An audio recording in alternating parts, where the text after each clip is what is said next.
তো এইখানে যে মুভমেন্টটা হবে সেটা হচ্ছে সেকেন্ডারি বোন healing.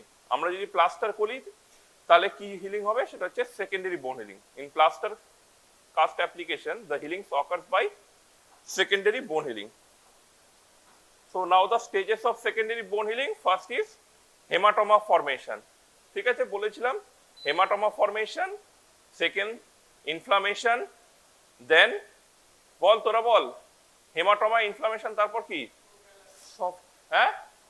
soft callus, then hard callus, then remodeling. Okay, so what is hematoma? So hematoma formation is the first stage of secondary bone healing. So what happens when a fracture occurs? There will be injury to the blood vessels of the bone, blood vessels of the periosteum, and the blood vessels of the surrounding soft tissue. Okay, which will lead to formation of hematoma at the fracture site. This is the first stage, hematoma formation. Next is the inflammation. So what is inflammation? It means recruitment of the inflammatory cells and release of inflammatory mediators. So after hematoma formation, there will be recruitment of several inflammatory cells, which are monocyte, macrophage, neutrophil, okay, and T cell. Macrophage, monocyte, neutrophil, and T cells. And there will be release of several inflammatory mediators. Inflammatory mediators. These are interleukins, cytokines, platelet-derived growth factor, that is PDGF, transforming growth factor beta, and fibroblast growth factor. So, and this stage occurs 2 to 7 days after trauma. So, this is the stage of inflammation, and there will be recruitment of osteoclast. So, what is the role of osteoclast at this stage? It will remove the all bony debris or necrotic bony material. So এটা হচ্ছে inflammation, খুব simple, just recruitment of inflammatory cells and release of inflammatory mediators.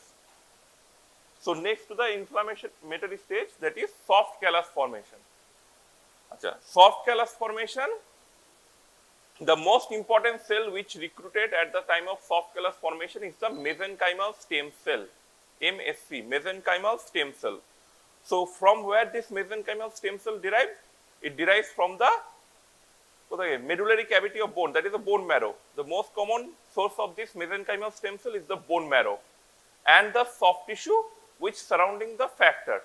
The mesenchymal stem cell has the bone marrow and the surrounding soft tissue of the fracture site. So what is the function of this mesenchymal stem cell? So it is a stem cell. It will differentiate into 3 types of cell. One is chondroblast, osteoblast, and fibroblast. The mesenchymal stem cell differentiate into 3 groups: chondroblast, osteoblast, and fibroblast. So what is the function of this chondroblast? Simple, it will form the cartilage formation. Chondroblast, cartilage formation; osteoblast, bone formation; and fibroblast, fibrous connective tissue formation. So now it will form the soft callus. What is soft callus?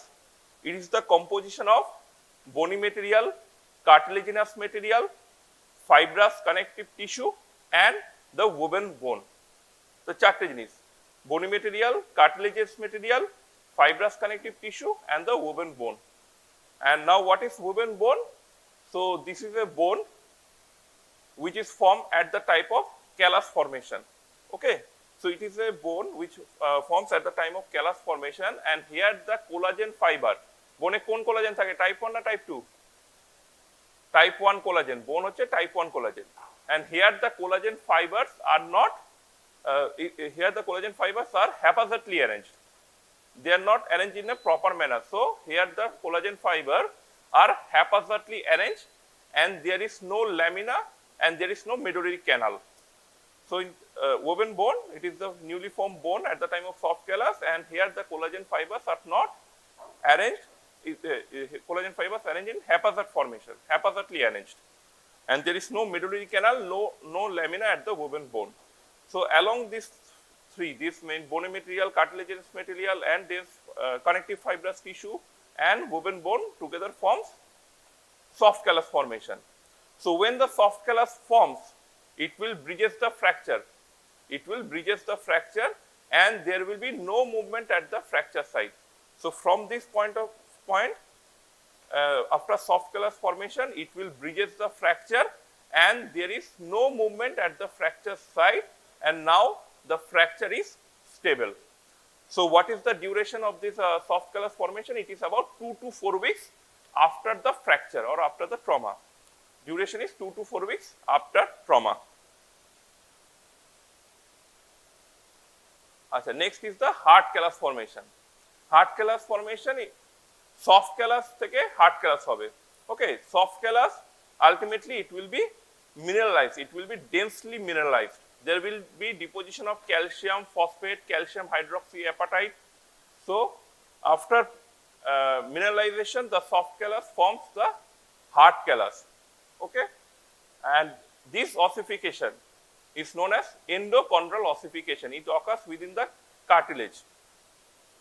Acha, or here এখানেও osteoclast cell আসে, and the role of osteoclast is similar, the removal of dead and necrotic tissue. So simple, soft callus forms into the hard callus by mineralization. Mineralization by calcium phosphate, calcium hydroxyapatite, and it will lead to formation of hard callus. আচ্ছা, তারপরে আছে remodelling. আচ্ছা, hard ক্যালাসের ডিউরেশনটা হচ্ছে 4 weeks to 12 weeks after fracture. 4 weeks to 12 weeks after fracture, there will be formation of hard callus. Achha, next after hard callus, remodeling. Remodeling of the bone. So what is remodeling? Remodeling means here the woven bone ultimately forms the laminar bone or the cortical bone. Woven bone যেটা formation হয়ে যায় at the time of soft callus and hard callus, যেটা woven bone থাকে, it will ultimately forms the laminar bone, and the collagen fibers are sequentially arranged. There will be appearance of lamina, and in this stage there will be continuation of the medullary canal. Up to the hard callus formation, the medullary canal is not continuous. So at the stage of remodeling, the medullary canal continuity is established, and the bone, the woven bone ultimately forms the laminar bone or the cortical bone. Okay, and it takes few months to few years, at 3 months to at least 2 years. 3 months to 2 years, this is the duration. তাহলে এইটু হচ্ছে বোন healing. আচ্ছা, schematic diagram just বলে রাখছি। First stage হচ্ছে haematoma formation. There will be injury to the blood vessels of the bone and the periosteum, formation of the hematoma, then inflammatory stage, recruitment of inflammatory cells and inflammatory mediators. Then key stage, soft callus formation. Soft callus, there will be recruitment of mesenchymal stem cell, differentiate into 3 types of cell: osteoclast, chondroblast, and fibroblast. And there will be soft callus formation, and after this soft callus formation, the fracture is stable. There will be no movement at the fracture site. After that, soft callus is densely mineralized to form hard callus. And hard callus, after several months to several years, it will remodel to form laminar bone or the cortical bone, and see now the medullary canal continuity is established. So up to the stage of hard callus formation, there is no continuity of the medullary canal. In the remodeling, there is continuity of the medullary canal.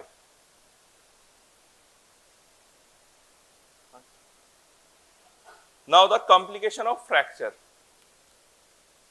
Complication of fracture can be divided into 2 groups. One is the early complication, another is the late complication. এইভাবে আমরা কেন divide করছি early complication, late complication? For our clinical practice. Early complication, we should look for early complication at the time of admission of the patient in the hospital, admission of the patient in the casualty. So we should look for the early complication along with the fracture. Late complication at the time of follow-up. So early complication, it can be divided into 2 groups. One is systemic, another is local. So systemic complication এর মধ্যে কি হচ্ছে? Early complication, systemic. First হচ্ছে hypovolemic shock. Everyone knows in some from fracture, in certain fracture like fracture shaft of femur, fracture pelvis, there will be huge amount of blood loss. In fracture shaft of femur, there will be loss of 1 liter of blood. In fracture pelvis, there will be loss of 2 to 3 liter of blood. So, fracture shaft of femur and fracture pelvis are prone to develop hypovolemic shock or hypovolemia due to severe blood loss. And open fracture, there will be also huge amount of blood loss. It can also lead to hypovolemic shock. So, when a fracture patient comes to you, you have to see the vitals of the patient. Second is fat embolism and ARDS. Very, very important. Fat embolism and ARDS. This is a very dreadful complication in the fracture of shaft of long bone, diaphyseal fracture of long bone. আচ্ছা, ARDS এর full form কি? হ্যাঁ, acute respiratory distress syndrome. So fat embolism and acute respiratory distress syndrome, it occurs in diaphyseal long bone fracture. এটা পড়াবো একটু পরেই. DVT full form, deep vein thrombosis. Then aseptic traumatic fever, it is very common. এই কথা বলিস না. Aseptic traumatic fever is very common in trauma cases or fracture cases. Aseptic মানে কি? There is no infection. Fever, traumatic fever. After fracture in certain patients, they develop fever, but there is no the blood count is normal, and if you send the urine sample or blood sample, there will be no culture. So this is a aseptic condition. This is due to the inflammatory response at the fracture site. Inflammatory response to the fracture site. It's not uncommon. It's very common. Sometimes patient মানে ঘাবড়ে যায় যে আমাদের fever এসে গেছে ফ্র্যাকচারের পর, but it is very common. Next is septicemia. Septicemia means কি? Septicemia মানে কি? Infection in the blood. Septicemia, infection mainly occurs in compound fracture. Very unlikely in close fracture. Septicemia is common. Another is crush syndrome. Crush syndrome পড়েছিস? What is crush syndrome? Crush syndrome, it occurs actually by a run over injury, means a leg run over by a car or person is run over by a car. Crush syndrome occurs in that case. What happened? It will if a person run over by a car, it will crush the muscles. Okay, it will crush the muscle. So what is inside the muscle? It is myoglobin and some electrolyte like sodium, potassium, high potassium and calcium. So if a crush injury in the muscle occur, if a muscle is crushed, so what happens? This potassium will come into the circulation from the muscle and কি আসে? Myoglobin. Okay, myoglobin, potassium, এগুলো সার্কুলেশনে আসে না. Hyperkalaemia and also hypercalcemia হয়. কি করে? Their toxicity to heart, it can cause cardiac arrhythmia. Another is myoglobin. Myoglobin কি হবে? It will excreted from kidney, myoglobinuria. And crush syndrome কি হয়? So myoglobinuria হয় and it will leads to AKI, acute kidney injury, acute renal failure. So this is crush syndrome. Next is the local complication is infection. Infection is less common in close fracture. It is more common in compound fracture. Another is compartment syndrome. It is also very important. Compartment syndrome, where the fracture or fracture hematoma communicates with the external environment. It's known as compound fracture. Close fracture means fracture or the fracture hematoma does not communicate with the external environment. তাহলে সেটা হচ্ছে close fracture. Compound fracture and fracture hematoma communicates with the external environment. Simple ভাষায় আরেকটা হচ্ছে open fracture. Open ফ্র্যাকচারে infection, septicemia এগুলো খুব common, but this are very less common in close fracture. Close ইনজুরিতে প্রায় দেখাই যায় না মানে ইনফেকশন. তাহলে এগুলো বুঝতে পেরেছিস. নেক্সট হচ্ছে লেট কমপ্লিকেশন.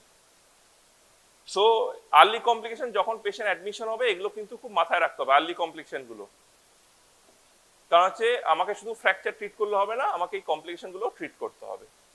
লেট কমপ্লিকেশন প্রথমে হচ্ছে নন ইউনিয়ন, এই যে ডিলেড ইউনিয়ন. আচ্ছা, ফার্স্ট হচ্ছে ডিলেড ইউনিয়ন. ডিলেড ইউনিয়ন নাম শুনে বোঝা যাচ্ছে দেরি করে ইউনিয়ন হচ্ছে. Next is non union. Non union মানে হচ্ছে বোন ইউনাইট করেনি. Third is mal union. What is mal union? union in malposition, bone united but in malposition, ঠিকভাবে ইউনিয়ন হয়নি, মানে ঠিক পজিশনে ইউনিয়ন হয়নি। সুপ্রাকন্ডালার হিউমেরাস ম্যাল ইউনিয়ন হয় যদি প্রপারলি ট্রিট না করা হয়। That deformity is known as cubitus varus deformity. আর একটা নাম হচ্ছে কি, গানস্টক ডিফর্মিটি, বন্দুকের মতো, gunstock deformity or cubitus varus deformity. So union occurs but in mal position, so that is mal union. Next is avascular necrosis. সবগুলো পড়ানো হবে, অনেকগুলোই পড়ানো হবে এর মধ্যে। অ্যাভাস্কুলার নেক্রোসিস, অ্যাভাস্কুলার নেক্রোসিস নাম শুনে বোঝা যাচ্ছে এটা হচ্ছে necrosis of the bone due to disruption of blood supply. necrosis of a part of a necrosis of the part of a bone due to disruption of the blood supply. Most common avascular necrosis মানে কি fracture head of femur following neck femur trauma, neck femur fracture. Fracture head of the femur undergo avascular necrosis following fracture neck of femur. ঠিক আছে? Next is the shortening. Shortening মানে হচ্ছে কি, ছোট হয়ে যাওয়া। It is more common in shaft of femur fracture or shaft of tibia fracture. After union you will find the limb is shortening, limb is shortened. Next is the joint stiffness. Joint stiffness, it occurs in mainly in intra-articular fracture. Intra-articular fracture means the fracture which extends up to the joint, intra-articular fracture, and it also occurs after plaster cast application. আগেকার দিনে কি হতো, fracture shaft of femur বা fracture tibia বা fracture shaft of tibia, in fracture shaft of tibia বা proximal tibia কি করা হতো, অ্যাভাব নি কাস্ট করা হতো, অ্যাভাব নি প্লাস্টার, পাত একদম ফুট থেকে শুরু করে মিড থাই অব্দি প্লাস্টার করা হতো। সো 2 মাস প্লাস্টার রেখে দেওয়ার পর কি হতো, হাঁটু ভাঁজ হতো না, অ্যাঙ্কেল জয়েন্ট ভাঁজ হতো না। So this is a drawback of plaster. If you put the plaster for 2 months it will definitely cause joint stiffness due to appearance of fibrous tissue at the joint. So এখন অনেক develop হয়ে গেছে, এখন surgery করে দেওয়ার main একটা point হচ্ছে যে যাতে জয়েন্ট স্টিফনেস না হয়। If a patient comes to you with a fracture shaft of tibia, you will put a nail and mobilize the patient, means mobilization of the joint from the next day. So thus the joint stiffness will not occur. আমরা পেশেন্টকে POD 1 থেকে, post operative day 1 থেকে বলে দিই হাঁটু ভাঁজ করতে কি অ্যাঙ্কেল ভাঁজ করতে, অপারেশনে পোস্ট অপারেটিভ ডে 1 থেকে বলে দিই, তাতে কি হয়, জয়েন্ট স্টিফনেসটা হয় না। আচ্ছা, একবার জয়েন্ট স্টিফনেস ডেভেলপ করলে ভীষণ ডিফিকাল্ট এটাকে ট্রিট করা, কারণ পেশেন্ট পারপাস সার্ভ হবে না, হাঁটতে পারবে না। So joint stiffness is a common after plaster application for long time. Next is the osteomyelitis, means infection in the bone, osteomyelitis.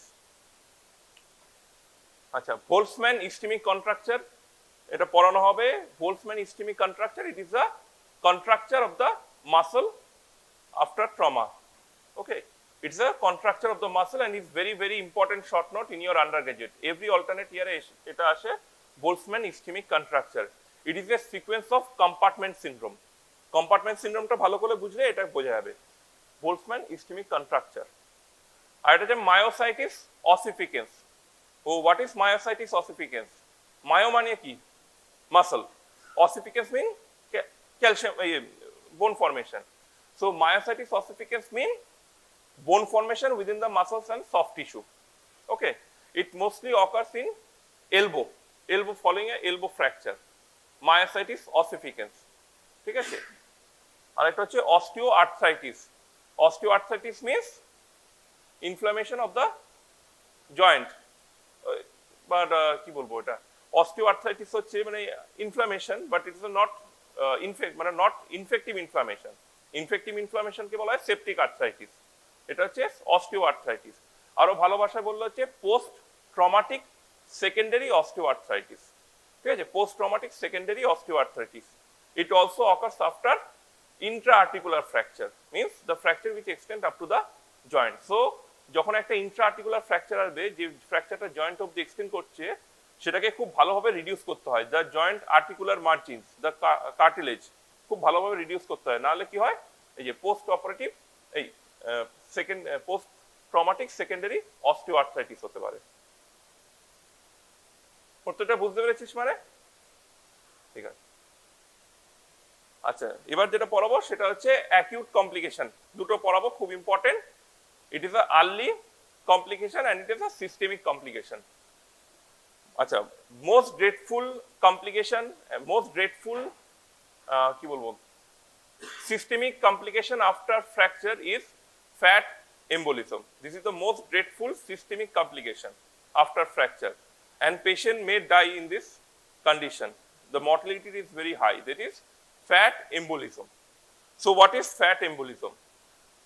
So it occurs in long bone fracture, fracture diaphyseal fracture of femur, diaphyseal fracture of tibia. So what happens? So the medullary canal of an adult bone, fracture femur or tibia, the medullary canal of an adult bone contain hemopoietic cell and also the fat cell. The bone marrow joto boro hobe ki hobe, hemopoietic cell will be replaced by fatty cell. So when a trauma occurs, when a fracture occurs at the long bone like femur or tibia, so what happens? The fat which is present within the medullary canal or medullary cavity, it will enters into the circulation. The fat globules or fat which is present within the medullary canal or medullary cavity, it enters into the blood circulation. So after entering into the blood circulation, they will travel, the fatty globules will travel up to the lungs. It will travel into the lung and it will cause congestion in the lung, obstruction in the lung, and pulmonary edema. So this condition is known as fat embolism syndrome. It indicates the presence of fat globules in lung parenchyma and peripheral circulation after long bone or fracture long bone or major trauma. So কি fracture আছে যারা fat embolism করে? So most common example হচ্ছে fracture of major long bone. Mainly হচ্ছে fracture diaphyseal fracture femur, মানে shaft of femur and shaft of tibia.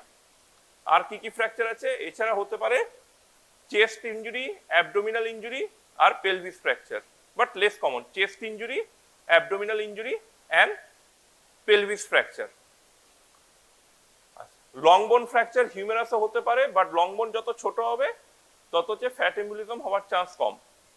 Most common cause of fat embolism is fracture shaft of femur, তারপর হচ্ছে fracture tibia, ঠিক আছে।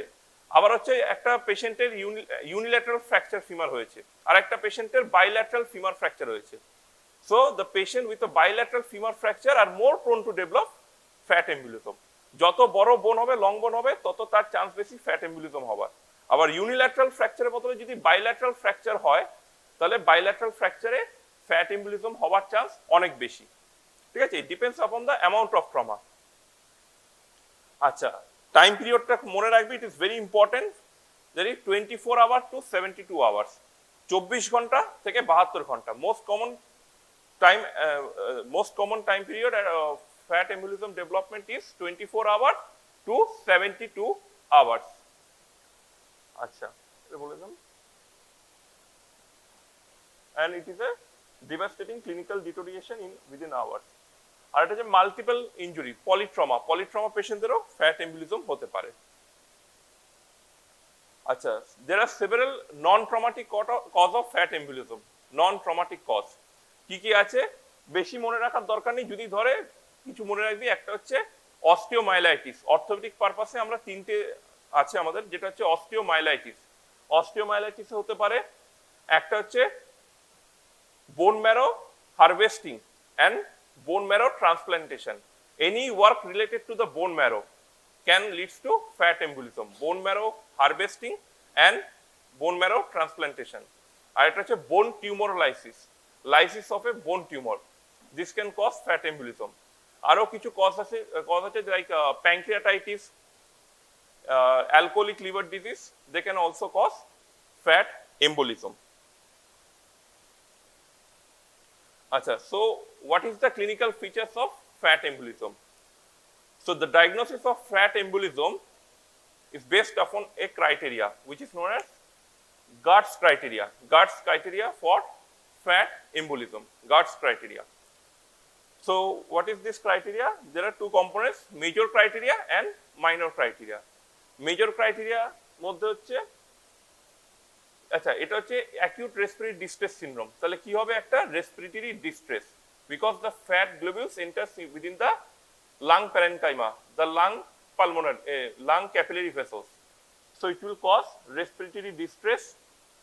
Acha, next to lung, which organ is mostly involved in fat embolism? Next to lung is brain. The fat globules enters into the brain also, brain circulation. So it will cause cerebral symptoms. Cerebral symptoms means drowsiness, low GCS, Glasgow Coma Scale, drowsiness, and there will be confusion. So cerebral syndrome. So respiratory distress, cerebral symptoms, and petechial rash. Petechial rash you will found in conjunctiva, in the face, in the axilla, and the upper cervical trunk. So একটা হচ্ছে respiratory distress, একটা হচ্ছে cerebral problem, cerebral symptoms like drowsiness, confusion, delirium, আর একটা হচ্ছে petechial rash found in conjunctiva, face, axilla, and upper cervical trunk. Minor criteria. Minor criteria মধ্যে হচ্ছে tachycardia. Tachycardia more than 110 beats per minute. Then fever. এই দুটো খুবই common. Tachycardia, fever. Fever হচ্ছে more than 38.5. Okay. Next is jaundice. আর হচ্ছে renal change. Renal change কেন হয়? The fat globules enters into the kidney. Okay, and it will excrete through the urine. It can cause acute kidney injury. তারপর হচ্ছে retinal change. Retinal change, the fat globules enters into the retina, and when you do fundoscopy, there you will see a fat globules present, small fat globules present in the retina. So this is retinal change. Another is the drop in hemoglobin. Drop in hemoglobin টা বলে রাখি. Drop in hemoglobin more than 20%. Drop in hemoglobin more than 20%. আর একটা হচ্ছে new onset থ্রম্বোসাইটোপিনিয়া, মানে একটা normal patient যার platelet count normal, তার যদি নতুন থ্রম্বোসাইটোপিনিয়া অনসেট করে, পেশেন্টের যদি আগে থেকে থ্রম্বোসাইটোপিনিয়া থাকে তাহলে কিন্তু হবে না। নিউ অনসেট থ্রম্বোসাইটোপিনিয়া, নতুন করে থ্রম্বোসাইটোপিনিয়া ডেভেলপ করেছে, and the platelet count will drop more than 50%। ঠিক আছে, এখানে লেখা আছে, আমি বলে দিচ্ছি, sudden drop in haemoglobin more than 20%, আর একটা হচ্ছে drop in platelet count more than 50%. Another is erythrocyte sedimentation rate.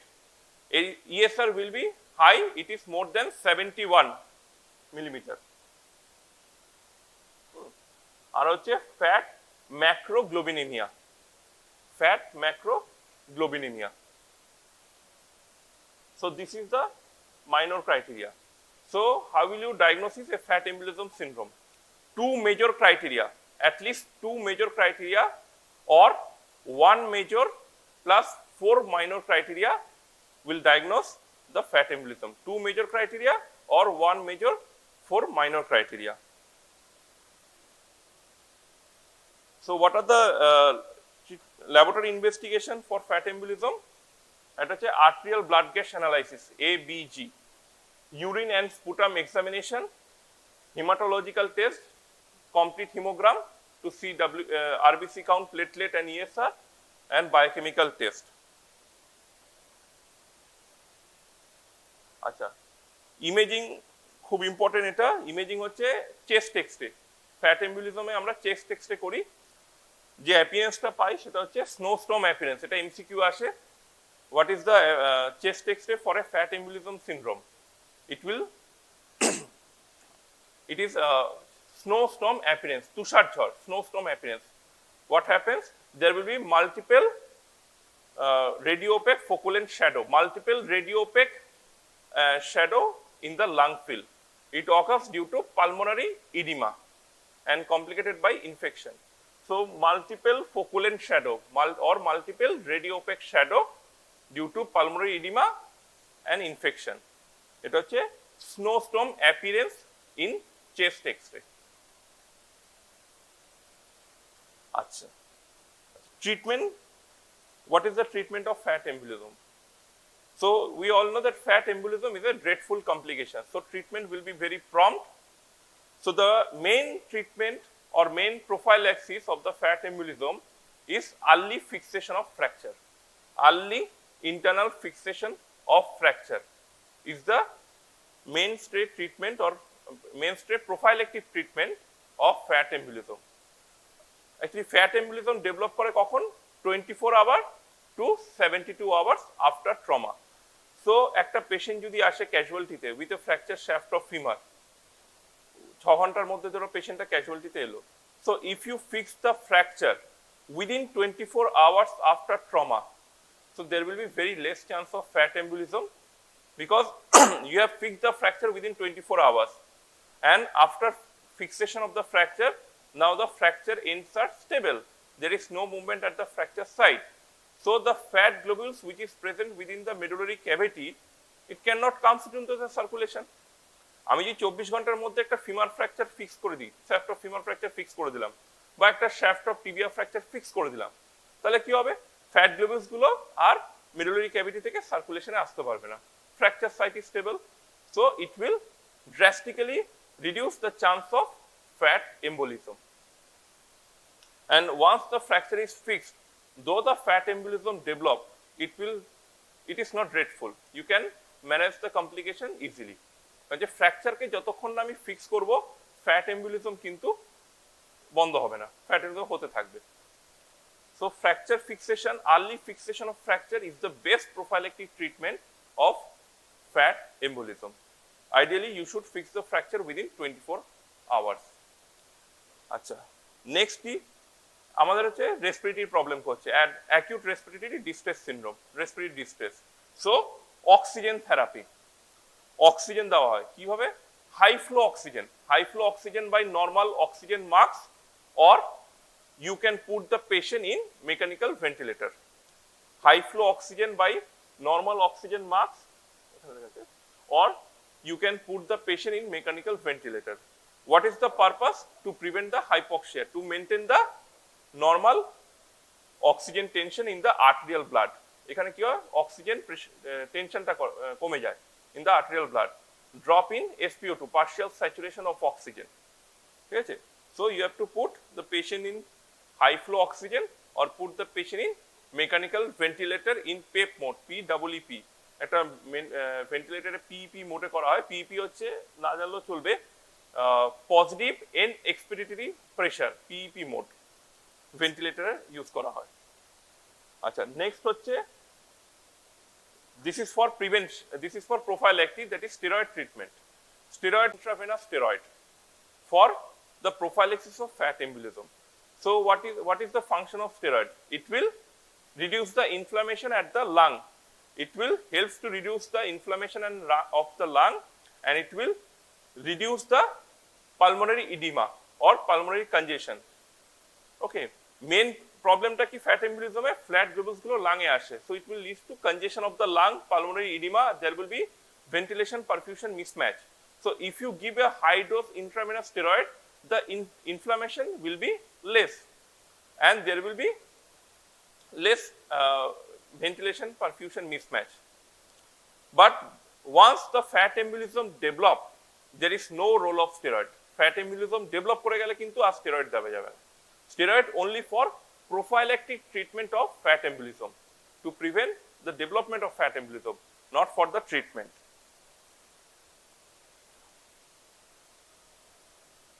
Main হচ্ছে এটাই ট্রিটমেন্ট। আর যেটা করা হয় সেটা হচ্ছে proper hydration of the patient. You should administer IV fluid to maintain proper hydration of the patient. Okay, and আরেকটা drug use করা হয় এখানে, that is to prevent the deep vein thrombosis, prophylactic deep vein থ্রম্বোসিসের জন্য use করা, that is এনক্সাপ্যারিন use করা হয়। Enoxaparin হচ্ছে low molecular weight heparin. Enoxaparin injection use করা হয়, enoxaparin injection to prevent deep vein thrombosis. তাহলে হচ্ছে main treatment of fat embolism is, first is কি, হ্যাঁ, ফার্স্ট হচ্ছে early internal fixation or early fixation of fracture. Early fixation of the fracture is the best treatment to prevent fat embolism within 24 hour. Next হচ্ছে oxygen therapy, এটা হচ্ছে high flow oxygen, or you can give oxygen in mechanical ventilator. Okay, high flow oxygen means 2-4 litre দিয়ে oxygen হবে না, এটা 10-15 litre 20 litre per minute oxygen দেওয়া হয়। আর হচ্ছে mechanical ventilator. Third is prophylactic steroid injection. Prophylactic steroid injection to reduce the inflammation and congestion in lung parenchyma, in the lung. Fourth is IV fluid for proper hydration. Fifth is prophylaxis of DVT দেওয়া হয় by low molecular weight heparin, আমরা যেটা use করি সেটা হচ্ছে এনক্সাপ্যারিন। এই পাঁচটা হচ্ছে main treatment. But first is early fixation of the fracture. আরেকটা হচ্ছে যখন একটা ফিমার ফ্র্যাকচার হয়, যখন পেশেন্টকে একটা জায়গা থেকে আরেকটা জায়গায় শিফট করা, ধরো আমাদের হসপিটালটা ছোট হসপিটাল, এখানে অপারেশনটা হবে না, 50 কিলোমিটার দূরে হবে, the patient should be referred to that hospital and very carefully. You have to at least stabilize the fracture by any means. যদি fracture shaft of tibia হয় প্লাস্টার করে পাঠাতে হবে ভালোভাবে। যদি fracture shaft of femur হয় plaster করা যাবে না, তখন একটা স্প্লিন্ট ইউজ করি, বলেছিলাম থমাস স্প্লিন্ট। থমাস স্প্লিন্টটা ইউজ করলে কি হবে, ফ্র্যাকচার সাইটে মুভমেন্টটা কমে যাবে। ফ্যাট এম্বুলিজম মেইনলি এটা proportional to the movement at the fracture site. Fracture সাইটে যত বেশি মুভমেন্ট হবে ফ্যাট এম্বুলিজম হওয়ার চান্স তত বেশি।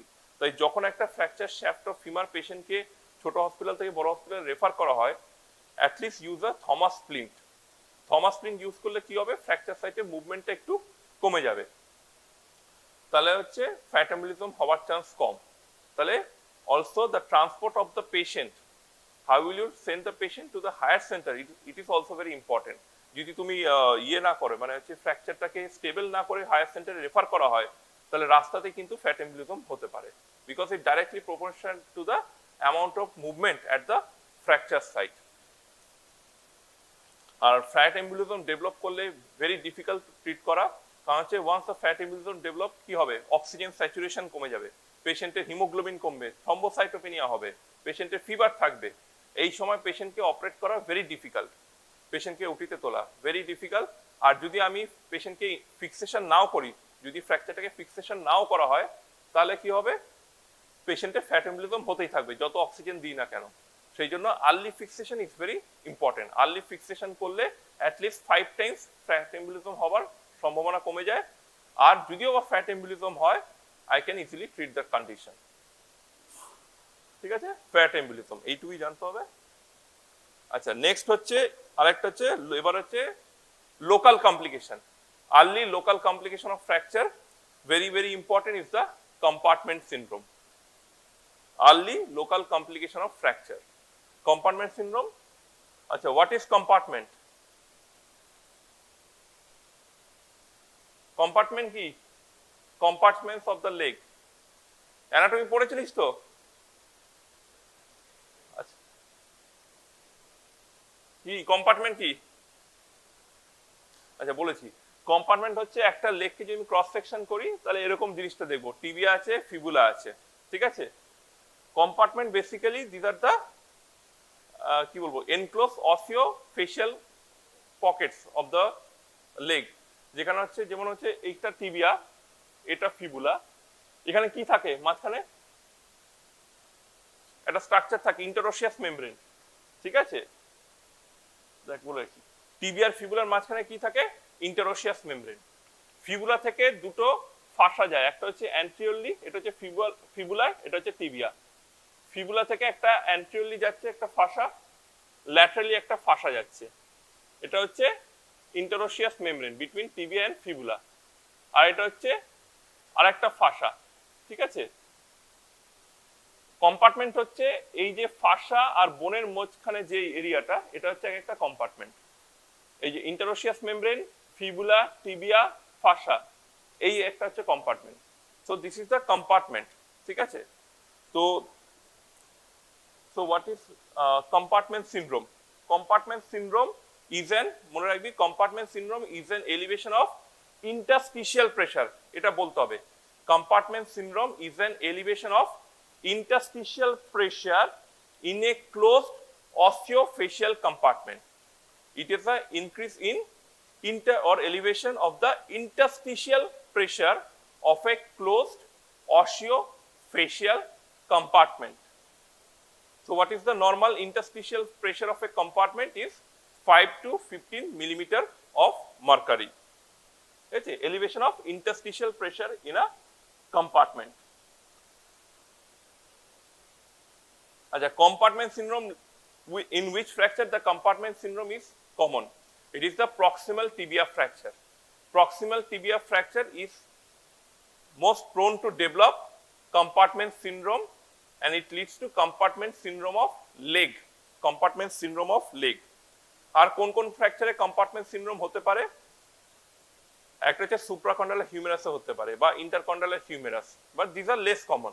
কম্পার্টমেন্ট সিনড্রোম অফ ফোরআর্ম, যেখানে ফ্র্যাকচারটা হয় তার নিচ থেকে কম্পার্টমেন্ট সিনড্রোম হয়, ঠিক আছে?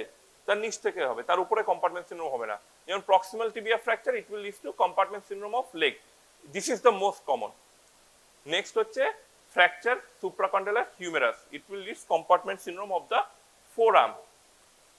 আরেকটা কমন হচ্ছে ankle fracture, bimalleolar or trimalleolar fracture, it can lead to compartment syndrome to foot. Bimalleolar or trimalleolar ankle fracture, compartment syndrome of foot, but most common is compartment syndrome of leg. আচ্ছা, এবার হচ্ছে লেগের অ্যানাটমিটা একটু মনে আছে কারো? there are 4 compartments of leg. anteriorly থাকে anterior compartment, lateral compartment, posteriorly দুটো compartment থাকে, superficial compartment and deep compartment. anteriorly tibial কি কি মাসল থাকে? anterior compartment of leg এ কি কি মাসল থাকে? এটা অ্যানাটমি জানতে হবে তো। anteriorly থাকে tibialis anterior muscle, extensor digitorum longus, extensor hallucis longus. lateral compartment এ থাকে peroneus brevis and peroneus longus, ঠিক আছে? এখানে থাকে peroneus brevis, peroneus longus. এটা হচ্ছে কি কম্পার্টমেন্ট? এই পিঙ্ক কালারটা, এটা হচ্ছে posterior compartment, deep posterior compartment, ঠিক আছে? এটা হচ্ছে deep anterior compartment, lateral compartment, deep posterior compartment and superficial posterior compartment. Deep posterior কম্পার্টমেন্টে কি থাকে? ফ্লেক্সর গুলো থাকবে। কি কি থাকবে? Flexor hallucis longus, flexor digitorum longus আর টিবিয়ালিস পোস্টেরিয়র। আর একটা হচ্ছে সুপারফিশিয়াল কম্পার্টমেন্ট, কি কি থাকবে? গ্যাস্ট্রোসোলিয়াস মাসল, গ্যাস্ট্রোসোলিয়াস এন্ড প্লান্টারিস, তিনটে মাসল থাকে। সো এগুলো হচ্ছে একটা closed osseofascial compartment. So what is compartment syndrome? Any elevation of interstitial pressure within this closed osseofacial compartment is known as compartment syndrome, ঠিক আছে? So what are the other cause of compartment syndrome apart from trauma? ঠিক আছে, একটু বলে রাখি। Traumatic হচ্ছে soft fracture একটা important. Next হচ্ছে soft tissue injury, soft tissue crush injury আর soft tissue injury. Burn can leads to compartment syndrome. Next হচ্ছে খুব common in rural population, that is snake bite, venomous snake bite. আর হচ্ছে intramuscular haematoma, this can leads to compartment syndrome. আচ্ছা, non traumatic cause হচ্ছে infection, exercise means excessive exercise, যারা হচ্ছে athlete's, long রানার, তাদের কি হয়? লেগের কম্পার্টমেন্ট সিনড্রোম হতে পারে। there may be increased interstitial pressure of compartment. Athlete's যারা, ডিপ ভেন থ্রম্বোসিস আর হিমোফিলিয়া। আর আয়োট্রোজেনিক মিনস, আয়োট্রোজেনিক মানে কি? আয়োট্রোজেনিক মানে হচ্ছে ক্লিনিক্যাল প্রসিডিওরের জন্য যেটা হয়, drug induce or due to induce by clinical procedure. এটা হচ্ছে কি কি হয়? Intravenous infusion or deep intramuscular injection. আর ইন অর্থোপেডিক প্র্যাকটিস যেটা আমরা খুব কমন দেখি, যেটা হচ্ছে টাইট প্লাস্টার। টাইট প্লাস্টার, যদি কেউ খুব টাইট করে প্লাস্টার করে, সেক্ষেত্রে কি হতে পারে? কম্পার্টমেন্ট সিনড্রোম হতে পারে। টাইট প্লাস্টার, এটুকুই খালি মনে রাখতে হবে, বেশি কিছু নেই।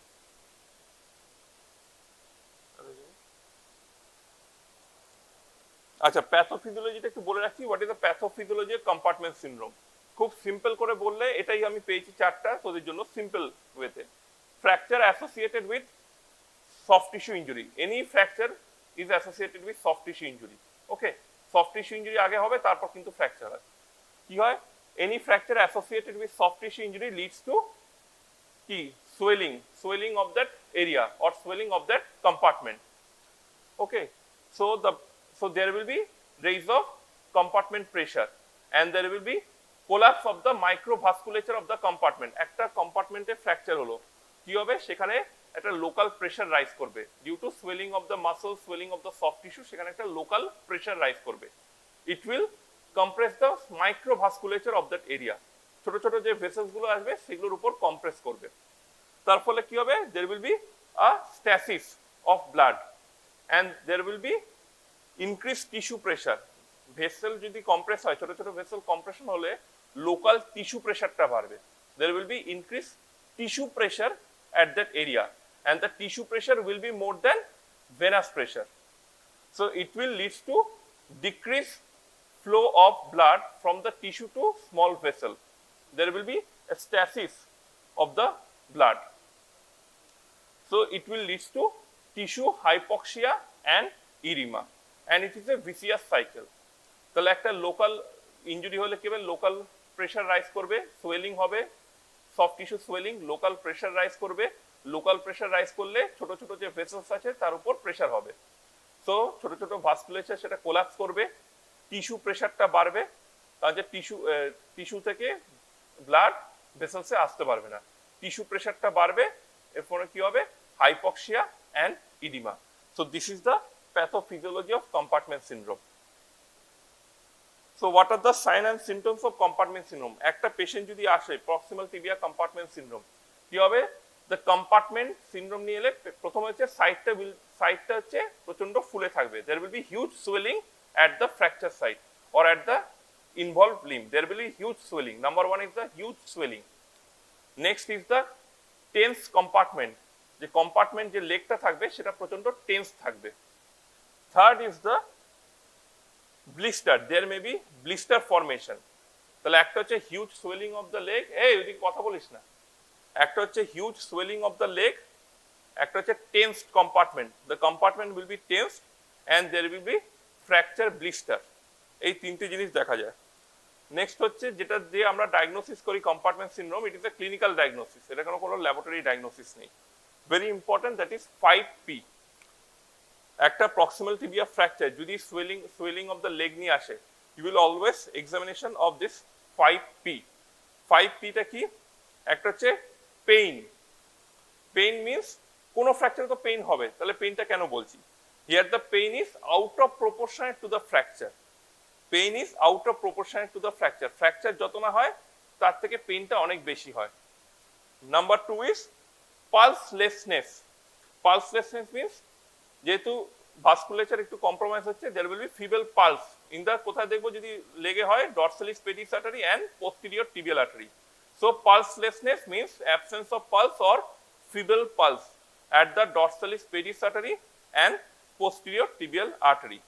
Third is pallor, pallor means there will be paleness of the limb due to vascular compromisation, pallor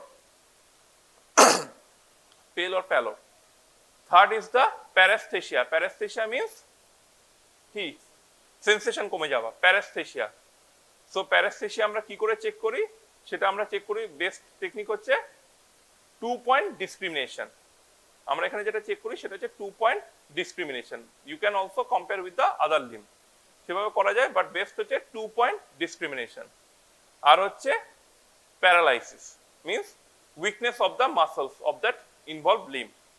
তাহলে পেইন, তারপর পালসলেসনেস, তারপর হচ্ছে প্যারাস্থেসিয়া, এই প্যালর, পেইন, পালসলেসনেস, প্যালর, প্যারাস্থেসিয়া, প্যারালাইসিস।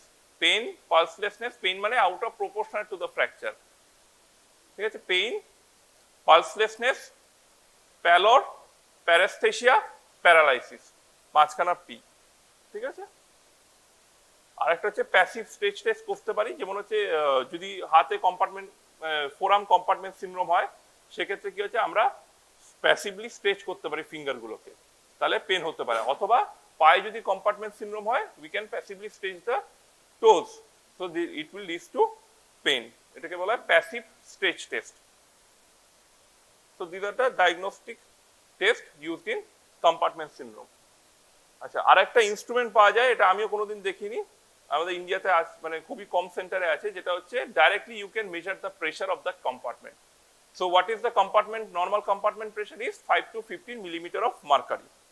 Compartment syndrome কখন হয়, when the pressure elevated more than 30 millimeter of mercury, 5 to 15 হচ্ছে normal, যদি more than 30 millimetre of mercury হয় তখন হচ্ছে কম্পার্টমেন্ট সিনড্রোম ডেভেলপ করে। So you can directly measure the compartment pressure by this instrument. It is the intra compartmental pressure monitoring system, ঠিক আছে। But in India it is rarely practice. আমরা mainly depend করি 5P এর উপর। আচ্ছা, what is the complication of this compartment syndrome? Why we are worried about this compartment syndrome? The most common complication of the compartment syndrome মনে রাখবি, it will further leads to Boltzmann ischemic contracture. Next class এ পড়াবো Boltzmann ischemic contracture. Ultimately the limb will be non-functional. Boltzmann ischemic contracture. Next is it will cause paralysis of the muscle. It will lead to weak dorsiflexion or it will lead to claw hand. It cause paralysis of the muscle, ischemic paralysis of the muscle. Or it can cause permanent nerve damage, permanent injury to the nerve. Okay. Sometimes the compartment syndrome is so severe that we have to amputate the limb. So main সবচেয়ে বড় complication হচ্ছে Boltzmann ischemic contracture. The most important complication is Boltzmann ischemic contracture. Then muscle paralysis leads to claw hand, weak dorsiflexion of the hand, and next is irreversible nerve injury. Okay, irreversible nerve injury. Nerve injury হলে কি হতে পারে? একটা হচ্ছে motor function loss, যেটা হচ্ছে muscle paralysis. আর কি হতে পারে? সেন্সরি লস, সেন্সেশন চলে গেল। আর হচ্ছে chronic neuropathic pain, chronic neuropathic pain, এগুলো হতে পারে। আচ্ছা, what is the management of compartment syndrome? Management, যখন একটা পেশেন্ট ধর ফ্র্যাকচার টিবিয়া তার সাথে কম্পার্টমেন্ট সিনড্রোম নিয়ে এলো, তাহলে কম্পার্টমেন্ট সিনড্রোম আমরা কিন্তু ক্লিনিক্যালি ওটাই দেখি, পেইন, প্যালোর, প্যারাস্থেসিয়া, পালসলেসনেস, প্যারালাইসিস, এই 5টা জিনিসই আমরা দেখি, ঠিক আছে। So first target is to reduce the compartment pressure. Compartment প্রেশারটাকে কমাতে হবে। তো কি করতে হবে? Elevation of the limb. So when a patient comes to the casualty with a proximal tibia fracture, you have to elevate the limb. Elevation of the limb first of all. Next is you should remove all the bandage and plaster. যদি patient plaster করে আসে, plaster খুলে দিতে হবে। যদি patient bandage করে আসে, bandage খুলে দিতে হবে। You have to remove all the plaster, all the bandage from that affected part. Third is the ice application. Okay, and next is there are several drugs are used to reduce the swelling, যেমন trypsin, chymotrypsin composition, ঠিক আছে, কাইমোরাল fort নামে পাওয়া যায়। So rest, elevation and ice application, and use certain drugs like trypsin, chymotrypsin composition to reduce the swelling of the limb. আর next হচ্ছে আরেকটা use, এটা বলা হয় পেশেন্টকে continuous movement of the fingers and toes. যদি তার মুভমেন্ট থাকে, যদি তার ফিঙ্গার টোস প্যারালাইসিস না হয়ে থাকে, তাই বলা হয় continuous movement of the finger and toes to reduce the swelling of that affected side. তাহলে rest, ice application, drugs which reduce the swelling, and stretching exercises of fingers and toes, এটা হচ্ছে conservative treatment. এটা করা হয় যখন compartment pressure থাকে 20 millimetre of mercury to 30 millimetre of mercury, ঠিক আছে। বাট যদি compartment pressure more than 30 millimetre of mercury হয়ে যায়, তখন কিন্তু কনজারভেটিভ ট্রিটমেন্টের কোনো রোল নেই, তখন একটাই ট্রিটমেন্ট, সার্জিক্যাল ট্রিটমেন্ট, ঠিক আছে। 20 millimetre mercury to 30 millimetre mercury আমরা কনজারভেটিভ ট্রিটমেন্ট করতে পারি। যদি কনজারভেটিভ ট্রিটমেন্টে দেখি সোয়েলিংটা কমে গেছে, যদি দেখি নর্মাল স্কিন কন্ডিশন আছে, তাহলে কিছুদিন পর পেশেন্টকে সার্জারি করা হয়। আর যদি দেখি compartment pressure more than 30 millimetre of mercury, তাহলে কিন্তু only treatment is surgical decompression, ঠিক আছে। আচ্ছা, the surgical treatment of compartment syndrome, ঠিক আছে, ইজ নোন অ্যাজ ফেসিওটমি। এই কথাটা মনে রাখতে হবে, the surgical treatment of a compartment syndrome is known as fasciotomy, ঠিক আছে। So what is fasciotomy? Fasciotomy means কিছু না, ফাঁসাটাকে কেটে দেওয়া, fasciotomy. What is compartment? Is a close osseofascial compartment. তো তাহলে অসিওফেশিয়াল কম্পার্টমেন্টের মধ্যে যদি আমার ইন্টারস্টিশিয়াল প্রেশারটা রাইজ করে, তাহলে কি করতে হবে? প্রেশারটাকে রিলিজ করতে হবে। So you have to give an incision in the skin, you have to open the skin, subcutaneous tissue, and you have to give incision in the fascia. You have to cut the fascia. Okay, so you have to cut the fascia and release the pressure. এটা কি বলা হচ্ছে fasciotomy. Open skin and fascia down to the compartment. It is a surgical procedure where the fascia is cut to release the tension or pressure. তাহলে compartment কটা আছে আমাদের পায়ে? চারটে কম্পার্টমেন্ট আছে। তাহলে চারটে কম্পার্টমেন্টের ফাশাটাকে কেটে কি করতে হবে? প্রেসারটাকে রিলিজ করতে হবে। সিম্পল টেকনিক, এটাকে বলা হয় ফেসিওটমি। ওকে, আচ্ছা কি জিনিসটা আমি বলে রাখছি, পায়ে যেটা করা হয় আমরা দুটো ইনসিশন দিয়ে করি, চারটে কম্পার্টমেন্ট দুটো ইনসিশন দিয়ে ফেসিওটমি করি, এটাকে বলা হয় two incision 4 compartment fasciotomy, but double incision 4 compartment fasciotomy. We will give 2 incision, one along the lateral aspect of the leg, one along the medial aspect of the leg. দুটো incision, lateral অ্যাসপেক্টে একটা, medial অ্যাসপেক্টে একটা, তাহলে দুটো incision আর চারটে কম্পার্টমেন্টকে release করা হচ্ছে। চারটে compartment কি কি? Anterior, lateral, posterior superficial, posterior deep, চারে। তাহলে হচ্ছে 2 double incision বা 2 incision 4 compartment fasciotomy. Okay, so this is the treatment of choice of compartment syndrome. Once the compartment syndrome develop and the pressure is more than 30 millimeter of mercury, there is no role of conservative treatment. You will release the fascia, you will open the fascia, cut the fascia and release the pressure. ঠিক আছে, তো এটা হচ্ছে treatment. এটা হচ্ছে ফাশাটাকে release করার পর, এটা হচ্ছে মিডিয়াল অ্যাসপেক্ট। দেখ কতটা, এতটা কাটতে হয়, কিন্তু অল্প কাটলে হবে না, এতটা ইনসিশন দিয়ে পুরো যতটা ফাশা আছে পুরো ফাশাটাকে রিলিজ করতে হয় বা ফাশাটাকে কাটতে হয়, তাহলে হচ্ছে কম্পার্টমেন্ট প্রেসারটা কমবে। তো এই দিকেও এতটা বড় ইনসিশন, মিডিয়াল অ্যাসপেক্টে এতটা বড় ইনসিশন, ল্যাটারাল অ্যাসপেক্টেও এতটা বড় incision. So compartment syndrome develop করলে কিন্তু ভেরি ডিফিকাল্ট ট্রিটমেন্ট করা। তাহলে ফ্র্যাকচারটাকে কি করে ট্রিটমেন্ট করবে? এর সাথে ফ্র্যাকচারও আছে। কম্পার্টমেন্ট সিনড্রোম আমরা double incision 4 compartment double incision দিয়ে দিলাম, কম্পার্টমেন্টটাকে রিলিজ করে দিলাম। এখানে একটা ইনসিশন, এটা মিডিয়াল অ্যাসপেক্টে ইনসিশন দেওয়া হচ্ছে, ওদিকে ল্যাটারাল অ্যাসপেক্টে একটা ইনসিশন দেওয়া হচ্ছে, কম্পার্টমেন্টটাকে রিলিজ করে দিয়েছি। এবার তাহলে ফ্র্যাকচারটাকে কি করে ফিক্স করব? এবার তো প্লেট বসানো যাবে না, হ্যাঁ, ইন্টারনাল, এক্সটার্নাল ফিক্সেশন হবে। তাহলে কম্পার্টমেন্ট সিনড্রোম যদি হয় তাহলে কি করতে হবে? ফার্স্ট হচ্ছে you should release the fascia, you should release the pressure by fasciotomy. ট্রিটমেন্টটা হচ্ছে, এই ট্রিটমেন্টটাকে বলা হয় ফেসিওটমি। এটা দেখ অনেকটা ইনসিশন দিতে হয় এবং ডিপ অবধি যেতে হয়, পুরো ডিপ অবধি যেতে হয়, দেখ পুরো বোন অবধি কিন্তু যেতে হয়, অনেকটা মানে ডিপ ফাশা অবধি যেতে হয়। সো এটা হচ্ছে fasciotomy, the surgical treatment of choice. আর ফ্র্যাকচার কম্পোনেন্টটাকে কি করে ট্রিটমেন্ট করব? By external fixation. এইভাবে রাখতে হবে উনটা, তারপর হচ্ছে কম্পার্টমেন্ট প্রেসার রিলিজ হলে তারপর উনটাকে ক্লোজ করতে হবে। First you treat the wound and then you treat the fracture, তারপর হচ্ছে ফ্র্যাকচারটাকে ইন্টারনাল ফিক্সেশন করতে হবে। সো এটা ডিফিকাল্ট ট্রিটমেন্ট যদি কম্পার্টমেন্ট সিনড্রোম ডেভেলপ করে। ঠিক আছে, the incidence and mortality percentage of trauma and basic management of trauma, and then last but not the least scoring system. ঠিক আছে, তো what is trauma? ট্রমা কাকে বলে? তো যদি হিউজ এনার্জি ট্রান্সফার হয় ফ্রম অ্যান ইনফ্লিক্টিং সোর্স, ঠিক আছে, trauma can be defined as injury to any part of human body as the result of energy transfer from an inflicting source. It can be a mechanical, it can be a chemical or thermal or radiation, whatever may be. ঠিক আছে, mechanical কজের মধ্যে কিরকম, what are the mechanical cause? নিশ্চয়ই শুনেছিস এতদিনে, ফরেন্সিকে পড়েছিস, সায়ন বল, ব্লান্ট ট্রমা, পেনিট্রেটিং ট্রমা। ঠিক আছে, পেনিট্রেটিং ট্রমার মধ্যে কি কি আছে? গান শট ইনজুরি আছে, স্ট্যাব ইনজুরি আছে, ঠিক আছে। তো এরপর হচ্ছে most common causes of trauma. What are the most common causes of trauma?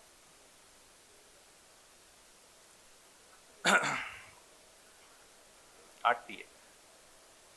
RTA is the most common causes of trauma, ঠিক আছে, and falls and violence, and এই যে RT and falls and violence, it constitute around 64% of trauma. ঠিক আছে, total trauma যত case হয় তার মধ্যে it is constitute around 64%. এই দেখ RTA সবচেয়ে বেশি, এটা ATLS এর একটা পাই চার্ট আছে, around 23% তোর RTA constitute করে. What is major trauma? What is major trauma? Major trauma হচ্ছে injuries to more than one body part or region. হ্যাঁ, একটা স্কোরিং সিস্টেম আছে, ডিফারেন্ট স্কোরিং সিস্টেম আছে, তার মধ্যে ইনজুরি সিভিরিটি স্কোরিং সিস্টেম আছে, ঠিক আছে। মেজর ট্রমা কাকে বলে? What is the definition? If ISS is more than 15 তাকে মেজর ট্রমা বলে, ঠিক আছে। তো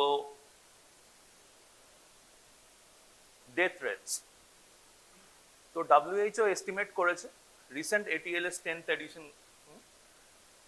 it is around 5.8 millions of death worldwide, okay, and it constitute 5.8 million যেটা it constitute around 9% global death, ঠিক আছে।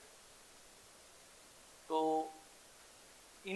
আমরা আগে কি জানি, infective cause is most common cause of death in India. Infective cause like malaria, tuberculosis still is the highest rate of, but RT is higher than that, 1.7 times higher than any death caused by malaria, tuberculosis, HIV, AIDS, okay.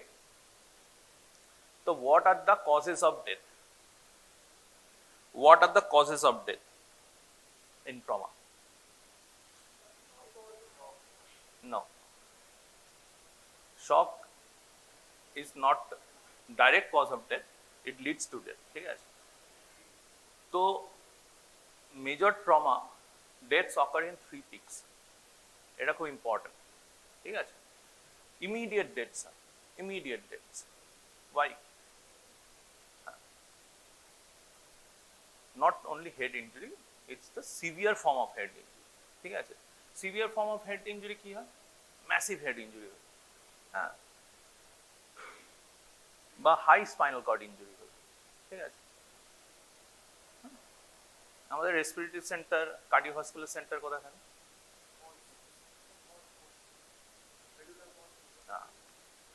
Medulla থাকে, পন্টোমেডুলারি junction বা mainly মেডুলাতে থাকে। তো যদি সেটা transaction হয়ে যায়, তো और severe cardiopulmonary insult, cardiopulmonary insult কি? হার্ট রাপচার হয়ে গেল, অ্যাওর্টা রাপচার হয়ে গেল, ঠিক আছে, সাডেন ব্লিড, ঠিক আছে। and 50% death constitute the immediate, then RD, and immediate time frame কত? It's within second to minutes. দেখেছিস তো রাস্তাঘাটে অনেক সময় ট্রেনের সাথে জাস্ট একটা টাচ করলো, ট্রেন পড়ে গেল, ব্লিড হলো, সঙ্গে সঙ্গে স্পট ডেড, বলে না, spot dead, spot dead.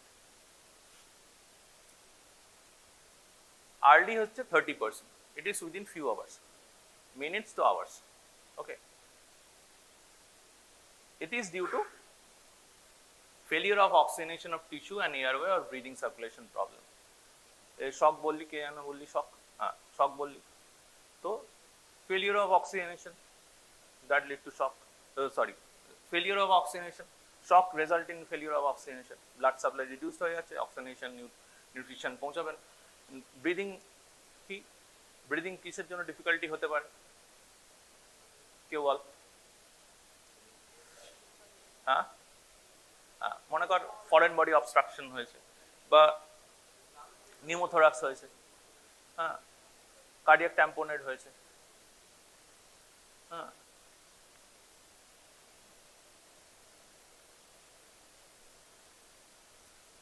Late হচ্ছে 20%, ঠিক আছে। 20% কেউ যদি না শুনিস, আমি কিন্তু দেখতে পাচ্ছি সবাইকে, আমি কিন্তু পড়া ধরবো, আমি দেখতেও পাচ্ছি কারা কথা বলছিস। লেট হচ্ছে 20%, হ্যাঁ। 20% কি? মাল্টিপল অর্গান ফেলিওর, মনে কর সেপসিস হলো, বাস একটা শক হলো, শক লিড টু কি মাল্টিপল এন্ড অর্গান ফেলিওর, ঠিক আছে, হ্যাঁ, মটস হবে, ঠিক আছে, অ্যান্ড তার সঙ্গে সুপার অ্যাডেড যদি ইনফেকশন থাকে that lead two sepsis, septic shock super added infection lead to sepsis, ঠিক আছে। তো ইট কনস্টিটিউট 20%, বোঝা গেল। What is advance trauma life support, ATLS? এখন ATLS এর 10th এডিশন চলছে, ঠিক আছে। তো ATLS মানে ডেভেলপড ইন 1976, একটা প্লেন ক্র্যাশ হয়েছিল, হ্যাঁ, and many paediatric population had died, যদিও তাদের ট্রিটমেন্ট করা হয়েছিল, still they died at that accident. তো তারপর ATLS এর যে ডেভেলপাররা দে সর্ট আউট দেয়ার মানে এক্সপার্টাইজ অ্যান্ড রিসোর্সেস যদি এডিকুয়েট না হয় অ্যান্ড ওয়েল কোঅর্ডিনেটেড না হয়, that lead to multiple deaths in case of casualty, mass casualty, multiple casualty. বুঝতে পারছিস ব্যাপারগুলো? তো ওরা কি করলো, ATLS প্রোটোকল তৈরি করলো। What does it mean? It's a coordinated effort, ठीक है, of well-trained provider, and that's improved the survival of seriously injured patient. Coordinated effort হতে হবে, ঠিক আছে, adequate resources থাকতে হবে, adequate manpower থাকতে হবে, then only we can provide adequate service. Okay? এখন পর্যন্ত বুঝেছিস তো? এগুলো বেসিক জিনিস, পাতি গাঁথানো জিনিস, এগুলো বোঝার কিছু নেই। এবার বেসিক ট্রমা ম্যানেজমেন্টে, when a trauma patient will come in emergency, so what we will do? Initial assessment in trauma care. তো ইনিশিয়াল অ্যাসেসমেন্ট কি কেউ জানিস? হ্যাঁ হ্যাঁ,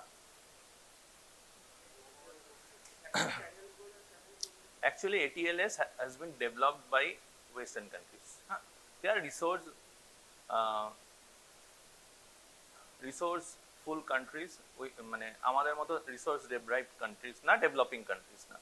আমাদের কান্ট্রিতে কি হয়, আমাদের দেশে কি হয়, পেশেন্ট যখন আসে তখন আমাদের প্রোটোকল অ্যাক্টিভেটেড হয়, হসপিটালে আসলো, এমার্জেন্সিতে আসলো, then only we started treatment. Okay, but in Western countries it is not like that.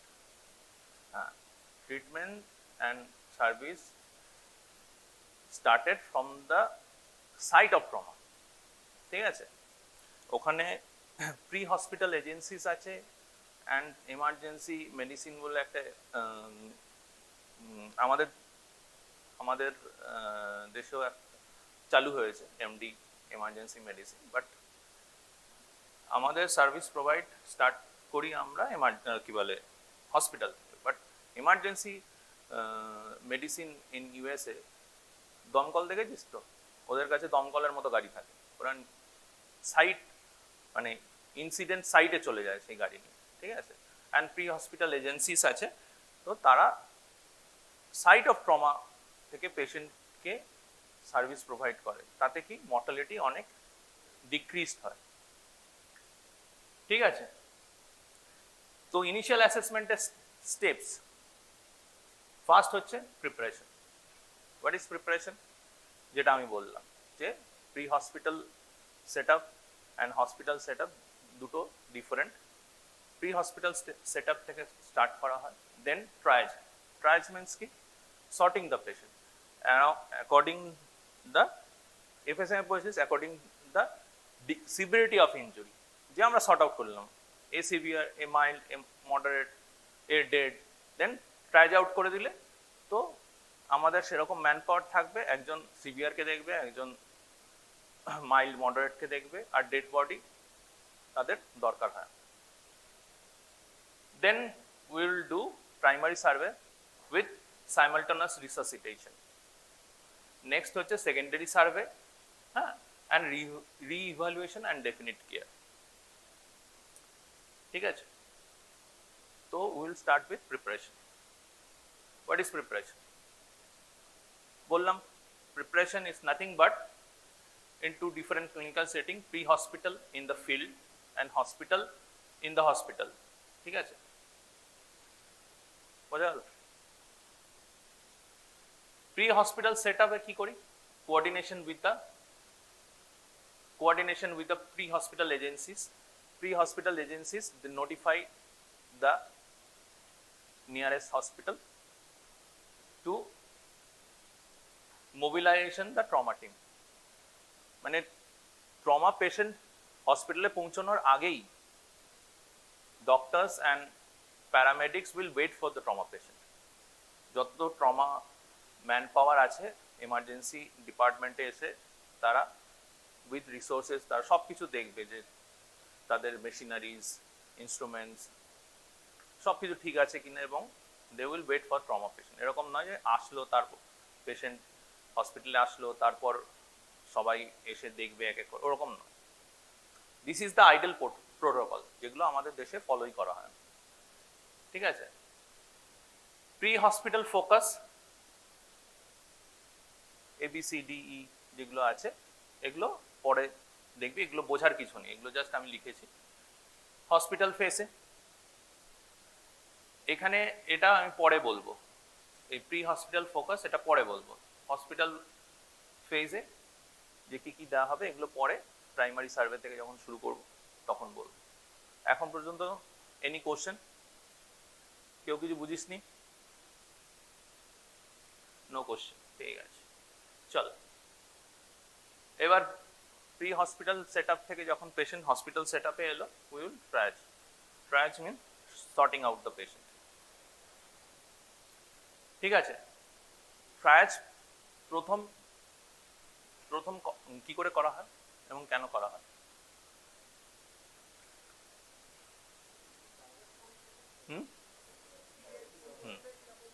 Usually না, আমি বলছি কোন সেটিং এ করা হয়েছিল প্রথম ট্রায়াজ। আমি বলছি যে এফএসএমএম পড়েছিস তো, mass casualty. What is mass casualty? এই যে done in mass casualty events in prioritise treatment. What is? পড়িসনি? এফএসএম হয়নি? আচ্ছা, মাস ক্যাজুয়ালিটি কাকে বলে? মনে কর তোর হসপিটালে এমার্জেন্সি ডিপার্টমেন্টে যা রিসোর্সেস অ্যান্ড ম্যান পাওয়ার আছে, সাপোজ মনে কর তুই 50টা পেশেন্টকে দেখতে পারবি, 50টা পেশেন্টকে তুই এডিকুয়েট ট্রিটমেন্ট দিতে পারবি। ইফ 150 ডেথ, মানে 150 patient arrived in hospital in certain point of time, ঠিক আছে, তাহলে কি হবে? সারপাস করে যাবে। যে আমার রিসোর্সেস আছে তাকে যদি সারপাস করে যায় তো we will not provide adequate treatment. তো this is call mass casualty, যখন আমার রিসোর্সেস সারপাস করে যাবে। ঠিক আছে, তো ট্রিটমেন্ট অর্ডার আমরা সেই এবিসিতেই প্রায়োরিটাইজ করবো। ফ্যাক্টরস কিসের উপর ডিপেন্ড করে? ট্রায়াজ বললাম সিভিয়ারিটি অফ ইনজুরি, ঠিক আছে, severity of injury, survival ability and resources ওপরও ট্রায়াজ ডিপেন্ড করে। ঠিক আছে, হ্যাঁ, বোঝা গেল? তো এর priority groups and colour coding আছে। প্রত্যেকটা গ্রুপসকে আমরা গ্রুপিং করি অ্যান্ড কালার কোডিং করি, so that and there is emergency department. এখানে তো এখনো সেইভাবে তৈরি হয়নি। কি হয়, এমার্জেন্সি ডিপার্টমেন্টে যখন তোর পেশেন্ট এন্ট্রি নিচ্ছে তখনই সেখান থেকে ট্রায়াজ হয়ে যায়। ঠিক আছে, and there is a colour coding and colour channels hospital. Red একটা ঘরে যাবে, ইয়েলো আরেকটা দিকে যাবে, গ্রিন আরেকটা দিকে যাবে। তো যেখানে তোকে মানে অনেক মাস ক্যাজুয়ালিটি হলে you don't need to find out the patients. Entry from the gate and doctor will sort out the patient. তো রেড একটা লোকেশনে থাকবে, গ্রিন একদিকে থাকবে, ইয়েলো একদিকে থাকবে, ঠিক আছে? তো মানে এরকম নয় যে রেডকে একটা কালার কোডিং দেওয়া হলো, একটা ব্যান্ড দেওয়া হলো, বা ওরকম নয়। রেডের জন্য আলাদা জোন, রেড জোন, ঠিক আছে, ইয়েলো জোন, গ্রিন জোন। তো সেখানে যত পেশেন্ট থাকবে they get similar type of treatment. Okay, so red is the emergency, red color coding. And what is red emergency? There is impending cause, মানে তাদের impending cause of death আছে, if you don't treat in a hurry so they will die. হ্যাঁ, severe bleed করছে, মনে করো long bone fracture হয়েছে, crush injury হয়েছে, internal bleed আছে, ঠিক আছে, সিভিয়ার হাইপোভলিমিক শকে আছে, তো তাদের আমরা রেড কালার কোডিং করি। ইয়েলো কি?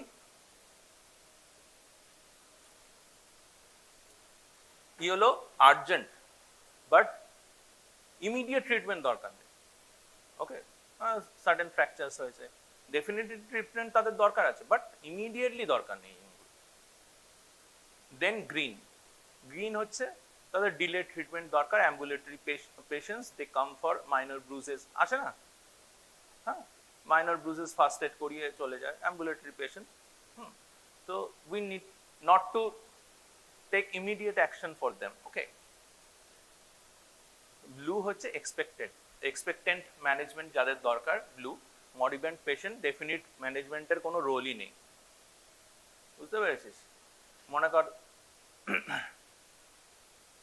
সাপোজ রিফ্র্যাকচারস হয়েছে, ফেইল চেস্ট হয়েছে, যাদের তুই পেইন ম্যানেজমেন্ট দিবি, যাদের ডেফিনিট কোনো সার্জারির দরকার নেই, ডেফিনিট কিছুর দরকার নেই, ঠিক আছে, হ্যাঁ, তো তাদের ব্লুতে আমরা, ঠিক আছে। আর ব্ল্যাক ইজ ডেড, বোঝা গেল? ওকে, ট্রায়াজ ডান। তো ট্রায়াজ মেনলি সিভিরিটি অফ ইঞ্জুরির উপর ডিপেন্ড করে। হ্যাঁ, দেন সার্ভাইভাল এবিলিটি, যার সার্ভাইভাল এবিলিটি ডেড বডি, তার সার্ভাইভালের কোনো পসিবিলিটি নেই। তো আমি আমার ম্যান পাওয়ার অ্যান্ড রিসোর্সেসকে আমি ডেড বডিকে বাঁচানোর জন্য বা মরিবান্ট পেশেন্টকে বাঁচানোর জন্য I will not ball I will not directed my manpower to moribund patients, যাদের ডেফিনিট সার্জারির দরকার নেই, ডেফিনিট ট্রিটমেন্টের দরকার নেই, ঠিক আছে। হ্যাঁ, তো এখানে আমি ট্রমাতে most important is to channelise my resources and manpower. Okay,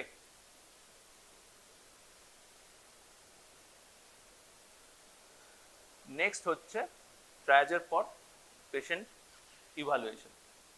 patient আমি সর্ট আউট করে নিলাম কোনটা রেড, কোনটা ইয়েলো, কোনটা green. Then I will do primary survey. Primary সার্ভের A, B, C, D, E and cervical spine fixation. B হচ্ছে, এগুলো পরে আমি ইলাবোরেট করছি। B হচ্ছে ব্রিদিং অ্যান্ড ভেন্টিলেশন। C হচ্ছে circulation and haemorrhage control. D for disability and E for exposure and environmental control, ঠিক আছে। এখন আমরা ABCD এর আগে একটা small c, and what is the importance of that?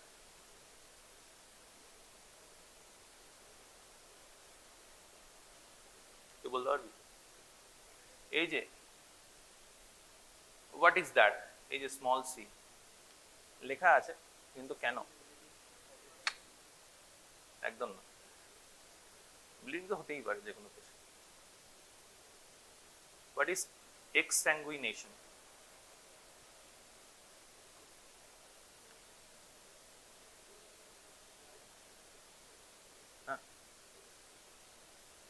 What is exsanguination? Severe bleed করছে, severe কি 40% অলরেডি ব্লাড লস হয়ে গেছে, আরো ব্লিড করে যাচ্ছে, ঠিক আছে। তো আমরা প্রি হসপিটাল সেট আপে বা ফিল্ড ট্রায়াজ, ফিল্ডেও আমরা যখন প্রি হসপিটাল সেট আপে আমরা পেশেন্টকে will pick up the patient, তো ওখান থেকে আমরা ট্রায়াজ করি, ঠিক আছে, ওখানেও ট্রায়াজ করি, ফিল্ড ট্রায়াজ বলে সেটা, যে ওখানেও শর্ট আউট করে দিই। এই শর্ট আউট করে ডিপেন্ড করছে যে আমরা সিভিয়ার পেশেন্টকে কোন হসপিটালে ট্রান্সফার করবো, ঠিক আছে, মনে কর গ্রিন জ্যাকেট ট্রায়াজ করলাম, ঠিক আছে, তো এমনি patient he can go fur, but red patient তাকে নিয়ারেস্ট হসপিটালে নিয়ে যেতে হবে, তাকে দূরে হসপিটাল নিয়ে গেলে he will die eventually, okay? তো কন্ট্রোল অফ এক্সস্যাঙ্গুইনেটিং হেমারেজ, হ্যাঁ, তো এটা ইউজুয়ালি ফিল্ড ট্রায়াজে করা হয়। ফিল্ড ট্রায়াজে যদি মনে করো একজনের এক্সস্যাঙ্গুইনেটিং হেমারেজ হচ্ছে, লং বোন ফ্র্যাকচার হয়েছে, হ্যাঁ, তার ফিবল থ্রেডি র্যাপিড পালস, বুঝতেই পারছিস, পা লং বোন ফিমার ফ্র্যাকচার হয়েছে, right limb is externally rotated, okay, patient cannot able to raise his leg, okay, তো তুই বুঝতে পারছিস যে লং বোন ফ্র্যাকচার হয়েছে, ফিমার ফ্র্যাকচার হয়েছে, there is a laceration and bruise in thigh, তো তুই তো কি করবি,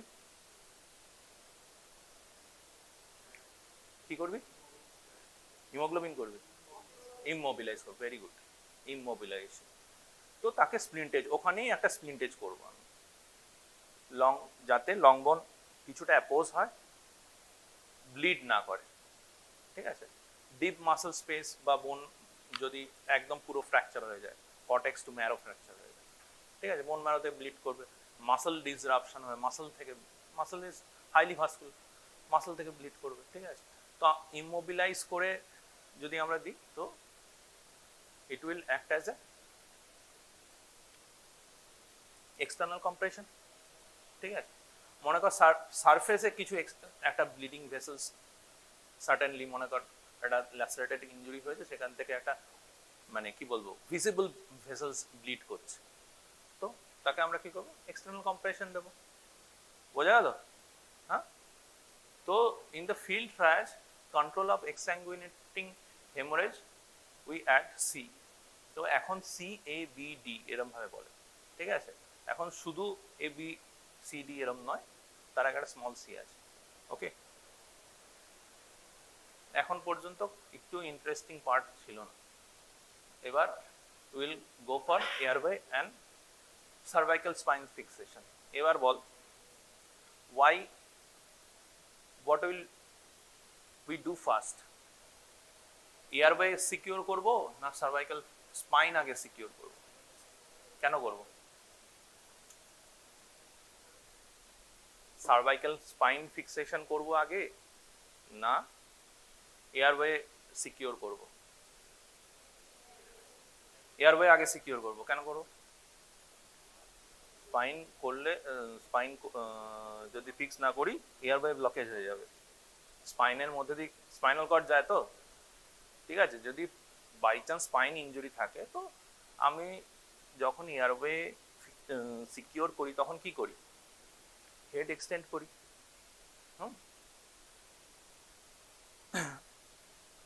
হেড এক্সটেন্ড করতে হয়, প্রসেসটা জানিস কি করে, আম্বু ব্যাগ জাস্ট আগে কি করে, হেড এক্সটেন্ড করে, স্যান্ড ব্যাগ দিয়ে হেড এক্সটেন্ড করে, জ লিফট করে, ঠিক আছে, চিন লিফট করে, জ থ্রাস্ট করে, হ্যাঁ, চিন লিফট, জ থ্রাস্ট, ঠিক আছে, হ্যাঁ, অ্যান্ড এক্সটেন্ড করে, স্পাইন এক্সটেন্ড করে, যদি স্পাইন আমি এক্সটেন্ড করি তো কি হবে, যদি স্পাইন ইনজুরি থাকে, স্পাইন আমি এক্সটেন্ড করি, ইট উইল ট্রানজ্যাক্ট, মানে ট্রানজ্যাকশন হয়ে যাবে spinal, and patient lead to quadriplegia হয়ে যাবে পেশেন্টের। তো তুই এয়ারওয়ে সিকিউর করেও সারা জীবনের জন্য সে কোয়াড্রিপ্লেজিক অ্যান্ড প্যারালাইজড হয়ে যাবে, তো আগে স্পাইন ফিক্সেশন করব, দেন এয়ারওয়ে, ওকে, সিম্পল, ঠিক আছে। এই যে দেখ স্পাইন কি করে ফিক্সেশন করে, এগুলো প্রত্যেকটা কোশ্চেন আসে পিজি, নিট পিজিতে, স্পাইন কি করে ফিক্সেশন করে? স্ট্র্যাপ, স্ট্র্যাপ, গলায় স্ট্র্যাপ লাগিয়ে দিয়ে নিঃশ্বাস নিতে পারবে? হ্যাঁ, এই যে এইটা আছে এটাকে কি বলে? What is that? হ্যাঁ, নেক সাপোর্ট। বাড়িতে কারোর ঠাকুরদা ঠাকুমা স্পন্ডালাইটিস দেখেছিস কলার পরে? সার্ভাইকাল কলার, হ্যাঁ দেখেছিস তো? হ্যাঁ, ট্র্যাকশন। আরে আমি তো এক্সটেন্ড করতে চাইছি না, আমি ট্র্যাকশন দিয়ে এক্সটেন্ড করবো কেন? This is cervical collar, but it is not like what we have seen in our home. স্পন্ডালিটিসের জন্য আমরা যেগুলো আমাদের ঠাকুরমা ঠাকুরদা পরেন সেগুলো হচ্ছে soft collar. This is hard collar, hard, made of plastic, ঠিক আছে? হ্যাঁ, সফট কলার হলে ফিক্সেশন হবে না, ইমোবিলাইজেশন অফ স্পাইন হবে না, তো হার্ড কলার, ঠিক আছে? Fixation of cervical spine before airway, this is a dictum. বোঝা গেল? দেন এয়ারওয়ে কি করে সিকিউর করব এবং কখন সিকিউর করব? মনে কর দুই বন্ধুর মধ্যে মারপিট করলি, হ্যাঁ, করে হসপিটালে গেলি, কারোর কেটে গেছে, কারোর ব্যথা লেগেছে, কারোর ফুলে গেছে, ঠিক আছে? তো এটাও তো একটা ট্রমা। তো সেই পেশেন্টের মানে সেই মনে কর এয়ারওয়ে সিকিউরের কোনো দরকার আছে? তো আমাকে তো আগে ইভালুয়েট করতে হবে যে এয়ারওয়ে সিকিউর করতে হবে কি হবে না, তাই তো? আগে তো আমি ইভালুয়েট করব, তাই না? হ্যাঁ, সিকিউর করব কি করব না, তারপর তো সিকিউর করব। যে পেশেন্ট দরকার নেই তাকে সিকিউর করে লাভ নেই। যে পেশেন্ট নিঃশ্বাস নিতে পারছে ভালো করে নাকি আমি এয়ারওয়ে, তো সব পেশেন্ট তো এয়ারওয়ে সিকিউরের দরকার নেই, ঠিক আছে? সব পেশেন্টের দরকার নেই, ঠিক আছে? তো কি করে আমি ইভালুয়েট করব পেশেন্টকে? দ্য ইজিয়েস্ট ওয়ে কি?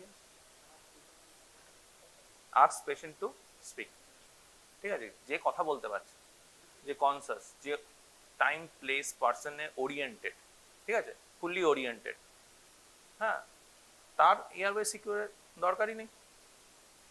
যে পেশেন্ট তোর কোমাটোস অবস্থায় এসছে, যার GCS is less than the normal, okay, ঠিক আছে, যে patient unable to speak or incoherent talk, তো this patient need airway secure, ঠিক আছে? এই যে ওপেনিং অফ, যেটা তোদের বলছিলাম, এই যে জ থ্রাস্ট এক্সটেন্ড করলে কি হবে? একজন ইনোভেটিভ আনসার দিয়েছিল, এক্সটেন্ড করলে কি হবে বলেছিলি, কি বল? ঠিক বলেছিলি কিন্তু ব্যাপারটা ভুল, বল। হ্যাঁ, এক্সটেন্ড না করলে কি হবে আর এক্সটেন্ড করলে কি হবে? হ্যাঁ, ব্লকেজ হবে। কেন ব্লকেজ হবে? এয়ারওয়েজ যখন আমি সিকিউর করি আগে আমি সার্ভাইকাল স্পাইন এক্সটেন্ড করি, হ্যাঁ, যদি আমি সার্ভাইকাল কলার দিয়ে দিই মানে পেশেন্টকে সার্ভাইভ, তো তারপর আমি এক্সটেন্ড করলেও স্পাইন উইল ফিক্সড, এক্সটেনশন হবে but spine will remain fixed at that position, ঠিক আছে? হ্যাঁ, তো এক্সটেনশন কেন করব?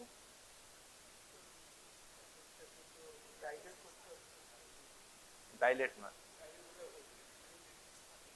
ওরাল ক্যাভিটি আর আমাদের রেসপিরেটরি ট্র্যাক্ট সিঙ্গেল লিনিয়ার তো থাকে না, হ্যাঁ, তো যখন পেশেন্ট শুয়ে আছে তাকে আমি এক্সটেন্ড করছি তো কি হচ্ছে? হ্যাঁ, তো oral cavity and larynx trachea mostly in the same line, so we can see the epiglottis, laryngeal inlet, ঠিক আছে? নাহলে তো ইন্টিউবেট করতে পারবো না, বোঝা গেল? অনেকের অ্যানাস্থেসিয়া হয়েছে দেখছিস তো, ওটিতে গেছিস দেখেছিস কি করে ইন্টিউবেট করে, দেখেছিস তো, ঠিক আছে? তো আগের স্টেপটা কি? জ এক্সটেনশন করব, জ থ্রাস্ট করব, হেড টিল্ট করতে হয় অ্যান্ড চিন লিফট করতে হয়, so that oral cavity and respiratory tract falls in a same line, একদম হরাইজন্টাল হয় না, but to a great extent horizontal, ঠিক আছে। Then will go for definitive airway if any compromise না থাকলে আমার ডেফিনিটিভ এয়ারওয়ে করার দরকার নেই, ঠিক আছে। এবার বল, হোয়াট ইজ ডেফিনিটিভ এয়ারওয়ে?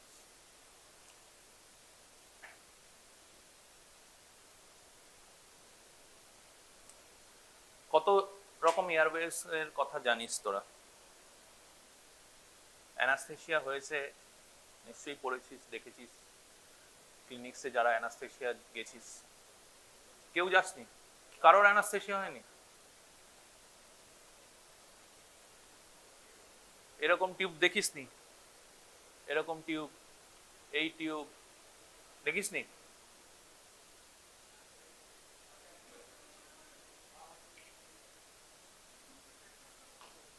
কোনটা? এটা ট্র্যাকিওস্টমিতে এই টিউব ঢুকিয়ে দেয়? এইটা এইটা এইটা এইটা এইটা এইটা কি? দিস ইজ ল্যারিঙ্গোস্কোপ, ঠিক আছে। এটা কি? This is called T tube বা ওরোফ্যারেঞ্জিয়াল টিউব। কেন দেয়? অনেক কোমাটোস পেশেন্ট, অনেক যার ইটি টিউব লাগবে না, নর্মাল রেসপিরেশন হচ্ছে, ঠিক আছে, কিন্তু টাং ফল ব্যাক করছে, টাং অবস্ট্রাক্ট করছে, ঠিক আছে, তো তখন তোর ওরোফ্যারেঞ্জিয়াল টিউব দেওয়া হয়, ঠিক আছে। প্রত্যেকটা জিনিসের ইম্পর্টেন্স আছে। এর এছাড়াও আরেক রকম টিউব আছে, এলএমএ বলে, ল্যারিঞ্জিয়াল মাস ভেন্টিলেশন, ঠিক আছে। This is ET tube. ET tube হচ্ছে এন্ডোট্রেকিয়াল টিউব। এন্ডোট্রেকিয়াল টিউব করার জন্য কি লাগে? ল্যারিঙ্গোস্কোপ। দেখেছিস তো? হ্যাঁ, দেখিসনি? ঠিক আছে। তো what is definitive airway? Why are you laughing, ma?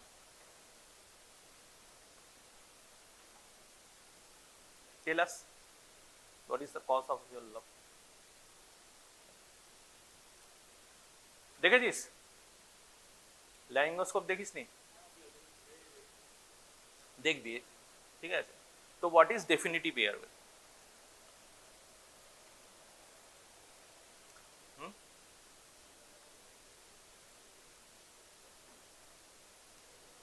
What are the types of airway? বল।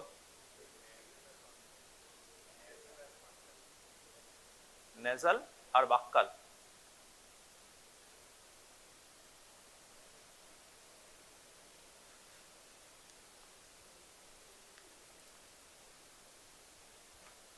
বোর্ডে পড়ে তো? দেখতে পাচ্ছিস না? আরো বড় করে লিখবো?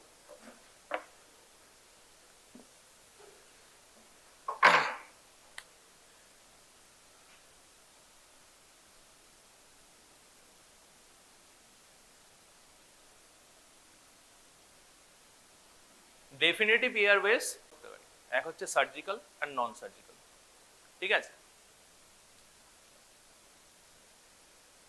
ইউজুয়ালি আমরা we start with non surgical, ঠিক আছে। নন সার্জিক্যাল কি দেখেছিস? ওরোফ্যারেঞ্জিয়াল টিউব, ওরোফ্যারেঞ্জিয়াল,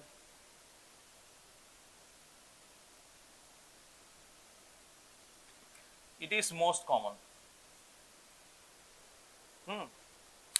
ইউজুয়ালি আমরা যখনই পেশেন্ট আসে রেসপিরেটরি ডিস্ট্রেস হচ্ছে, অ্যাসেস করার জন্য কথা বলতে পারছি, রেসপিরেটরি রেট, স্যাচুরেশন সব ঠিক আছে, এবিজি করেছি, PO2 ঠিক আছে, কিন্তু টাং ফলব্যাক হচ্ছে, একটু অবস্ট্রাকশন হচ্ছে, তো আমরা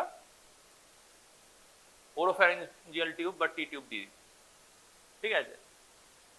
কিন্তু মেনটেন করতে পারছে না স্যাচুরেশন, অক্সিজেন এডিকুয়েট হচ্ছে না, then ET2. So this falls under oropharyngeal. These are the most common method. ঠিক আছে? Then these are the non operative. ঠিক আছে?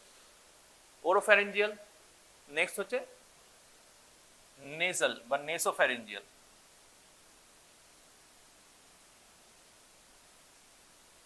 এটা কেন করতে হয়? দেখতে পাচ্ছিস? সবাই দেখতে পাচ্ছিস তো? নেসোফ্যারিঞ্জিয়াল কেন করি? যাকে ওরোফ্যারিঞ্জিয়াল করতে পারবো না তাকে নেসোফ্যারিঞ্জিয়াল করব। কখন নেসোফ্যারিঞ্জিয়াল করব?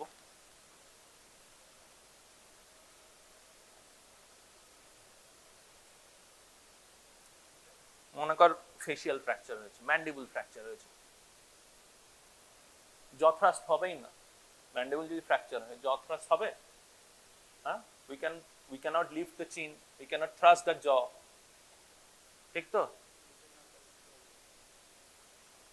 ফেসিয়াল না প্যালসিতে নিজে করতে পারবে না, কিন্তু তুই তো করতে পারবি তো।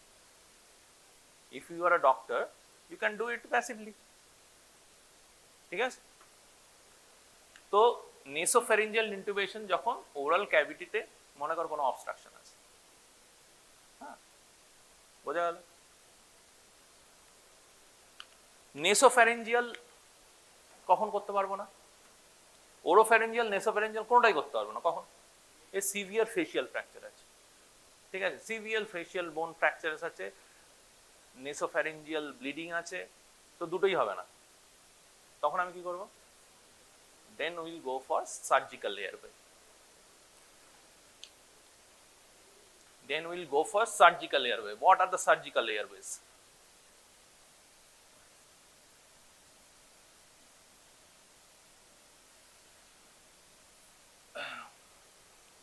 What are the surgical airways?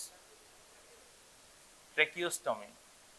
Tracheostomy একদম emergency setting এ করা যায়? তাহলে আমরা কি করি? Cricothyroidectomy করি।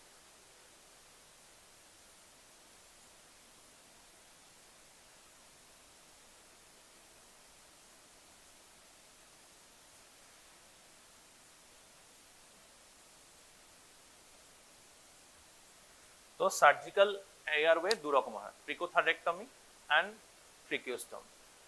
একদম emergent condition cricothyroidectomy you can do in bedside, you can do at bedside, ঠিক আছে? Without any OT setup at bedside you can do, and you can do within seconds or minutes, ঠিক আছে? এইখানে যে ছবিটা দেওয়া আছে, this picture, এটা কি? ট্রেকিওস্টমি? it is cricothyroidectomy. cricothyroidectomy আরেক ভাবে করা যায়, that is called needle cricothyroidectomy, ঠিক আছে? একটা পেশেন্ট সিভিয়ার রেসপিরেটরি ডিস্ট্রেসে আছে, বেডসাইড এসছে, তুই ইনস্ট্রুমেন্ট অ্যাকিউমুলেট করে তাকে করতে হয়তো 1-2 মিনিট 3 মিনিট সময় লাগবে, কিন্তু তার র্যাপিডলি স্যাচুরেশন ফল করছে, তো তুই কি করবি? নিডল ক্রিকোথাইরয়েডেক্টমি, ঠিক আছে? ওকে, তো এটা প্যারামেডিক্সরাও করে, এর জন্য ডাক্তারি করার দরকার হয় না, ঠিক আছে? there is a vertical incision. Cricothyroid membrane কি?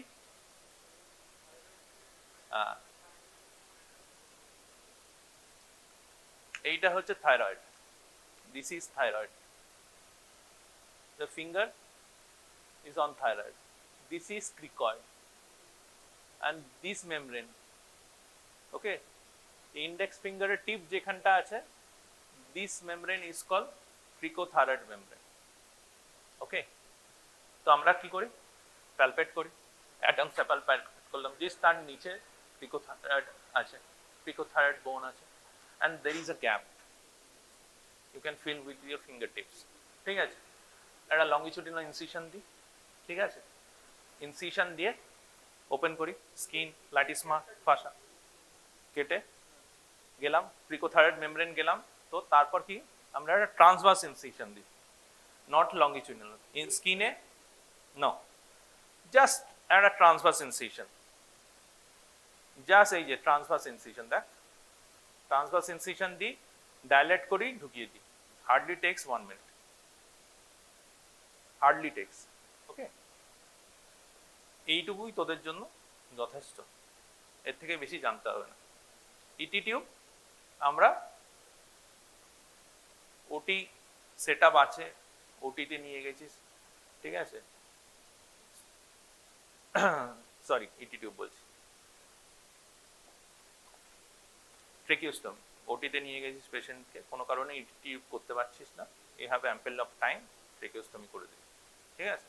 তো তার জন্য তোর এডিকুয়েট সেট আপ দরকার, ওটি সেট আপ আছে বেড সাইডে, তুই করতে পারবি না ট্রেকিওস্টমি, আর করলেও তোর রিসোর্সেস, ইনস্ট্রুমেন্টস অনেক কিছু লাগবে, সার্জিক্যাল ইনস্ট্রুমেন্টস লাগবে, বাট ক্রিকোথাইরয়েডের জন্য কিট পাওয়া যায়, হ্যাঁ, তো সেই কিট দিয়ে তুই just sterile gloves and gowns নিয়ে তুই করে নিতে পারিস।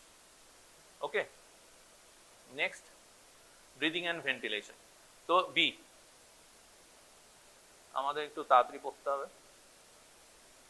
ঠিক আছে। ব্রিদিং এ কি আছে, এনশিওর যে এডিকুয়েট গ্যাসিয়াস এক্সচেঞ্জ ঠিকমতো হচ্ছে কিনা। কি করে বুঝবো? চেস্ট অক্সকালটেট করব, দুদিকে ব্রেথ সাউন্ড ঠিক আছে কিনা, এডিকুয়েট আছে কিনা, হ্যাঁ, একদিকে কম একদিকে বেশি আছে কিনা, ঠিক আছে। ওকে, পালস অক্সিমেট্রি, পালস অক্সিমেট্রি দেখেছিস, হ্যাঁ, পালস অক্সিমেট্রি লাগিয়ে দিলে স্যাচুরেশন বলে দেবে কত আছে, ঠিক আছে। এবিজিও করি, এবিজিও করতে পারি, এবিজি করে PO2 দেখবো, পার্শিয়াল প্রেশার অফ অক্সিজেন, ফিজিওলজিতে পড়েছিস পার্শিয়াল প্রেশার অফ অক্সিজেন, ঠিক আছে। অনেক সময় স্যাচুরেশন এডিকুয়েট থাকলেও PO2 কম থাকতে পারে, ঠিক আছে। আর কি দেখতে হবে, ট্রেকিয়াল পজিশন দেখি আমরা, প্যালপেট করি এখানে মিড লাইনে ট্রেকিয়া আছে কিনা, ঠিক আছে। চেস্ট ওয়াল এক্সকারশন, ফেল চেস্ট পড়েছিস, ফেল চেস্ট কি হয়, মোর দ্যান 2 সাবসিকুয়েন্ট রিবস যদি হয়, there is a paradoxical movement, দুদিকে চেস্ট ওয়াল একরকম ভাবে মুভমেন্ট করবে না, যে তোর আমরা কি হয় ইন্সপিরেশন যখন করছি, ইন্সপায়ার করছি, তখন হচ্ছে আউটওয়ার্ড মুভমেন্ট হচ্ছে। ফেল চেস্টে কি হয়, there is ইনওয়ার্ড মুভমেন্ট। তো কি হয় ইনওয়ার্ড মুভমেন্ট, কি হবে, যখন রেসপিরেশন করছি দুটো জিনিস হয়, আউটওয়ার্ড মুভমেন্ট করলে কি হয়, lungs will filled up in air,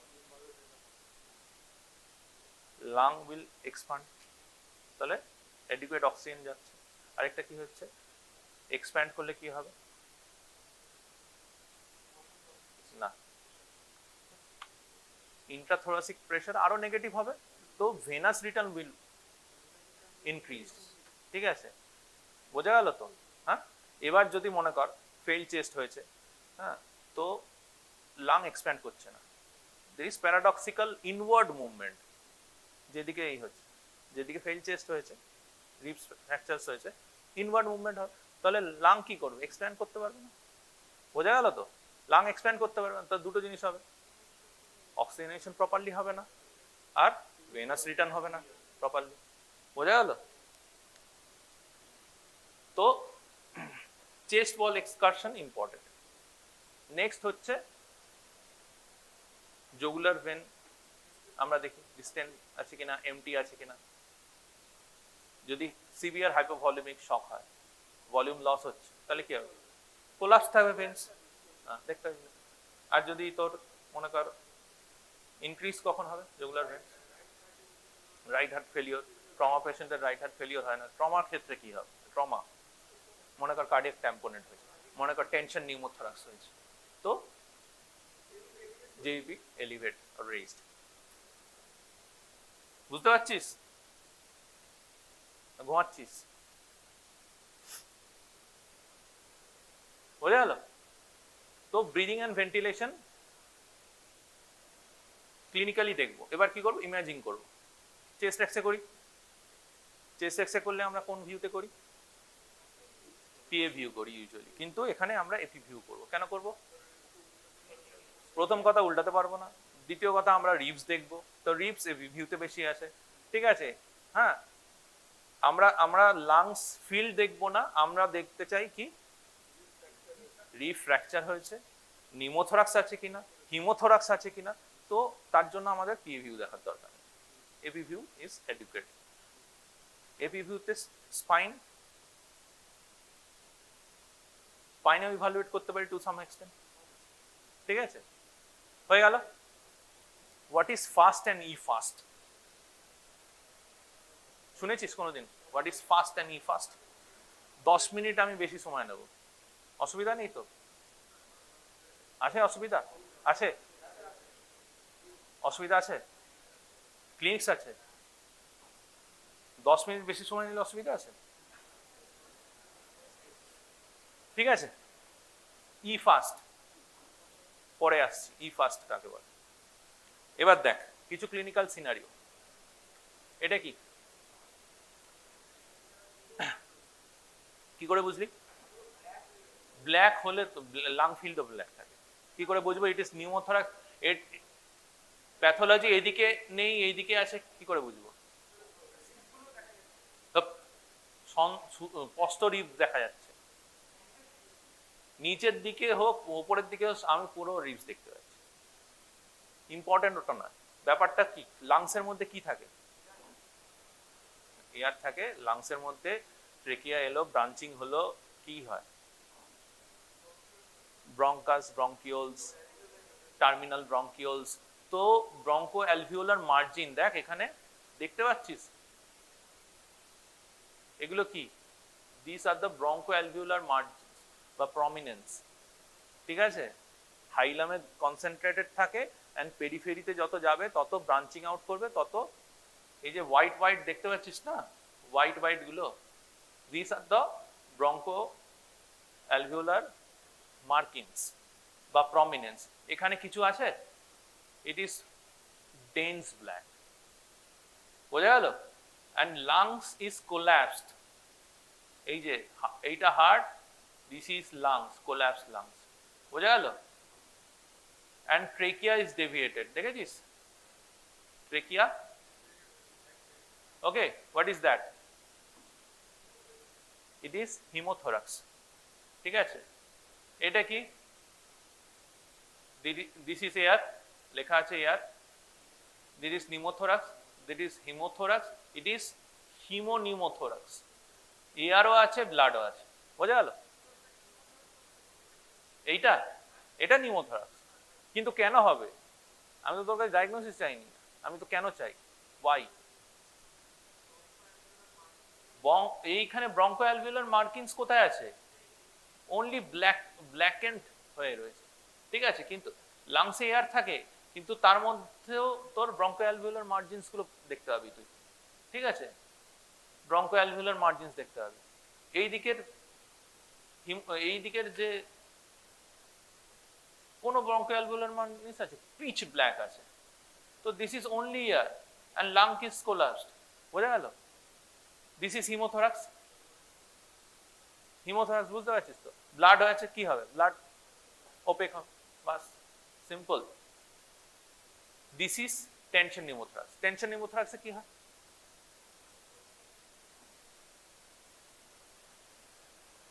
tension নিউমোথোরাক্সে কি হয়? What is tension pneumothorax? না না, টেনশন নিউমোথোরাক্সের প্যাথোলজিটা হচ্ছে যে মনে কর লাংসে বা চেস্ট ওয়ালে কোনো পেনিট্রেটিং ইনজুরি হলো, তো there is a entry point and that's acts as a one way valve. তুই যখন ইন্সপায়ার করবি তখন এয়ার ঢুকে যাবে, এক্সপায়ার করলে ওই যে প্লুরাল আর লাংসের মধ্যে air will get trapped and it will not exit, ঠিক আছে। তাহলে কি হবে? প্রতি ইন্সপিরেশনে তোর এয়ার ঢুকছে আর নেক্সট এক্সপিরেশনে তোর এয়ার বেরোচ্ছে না, তো it will trap and it will increase intrathoracic positive pressure, not negative, positive pressure. So lungs will eventually collapse, হ্যাঁ। and কি হবে? আমাদের যে নেগেটিভ ইন্ট্রাথোরাসিক প্রেশার হয়, that will turn into positive, venous return হবে না, oxygenation হবে না, lungs will collapse and patient will present with severe breathlessness and JVP will raised. Okay, this is কি, it is cardiac tamponade. Cardiac tamponade আর tension pneumothorax কি করে differentiate করব? একই ফিচার হবে, রেইজ জিবিপি হবে। কারণ কি, কার্ডিয়াক ট্যাম্পোনেন্টে কি হয় বল, পড়েছিলাম, পেরিকার্ডিয়ামে অ্যান্ড হার্টের মাঝখানে তোর ব্লাড জমে যাবে। তো heart will not expand in diastole, ঠিক আছে? তো ভেনাস রিটার্ন আসবে না, ডায়াস্টোল না হলে তো ভেনাস রিটার্ন আসবে না, ঠিক আছে? ভেনাস রিটার্ন না হলে কি হবে, blood will engorge in superior vena cava, inferior vena cava, ঠিক আছে? তো কনজেশন হবে, তো জিবি উইল রেস্ট।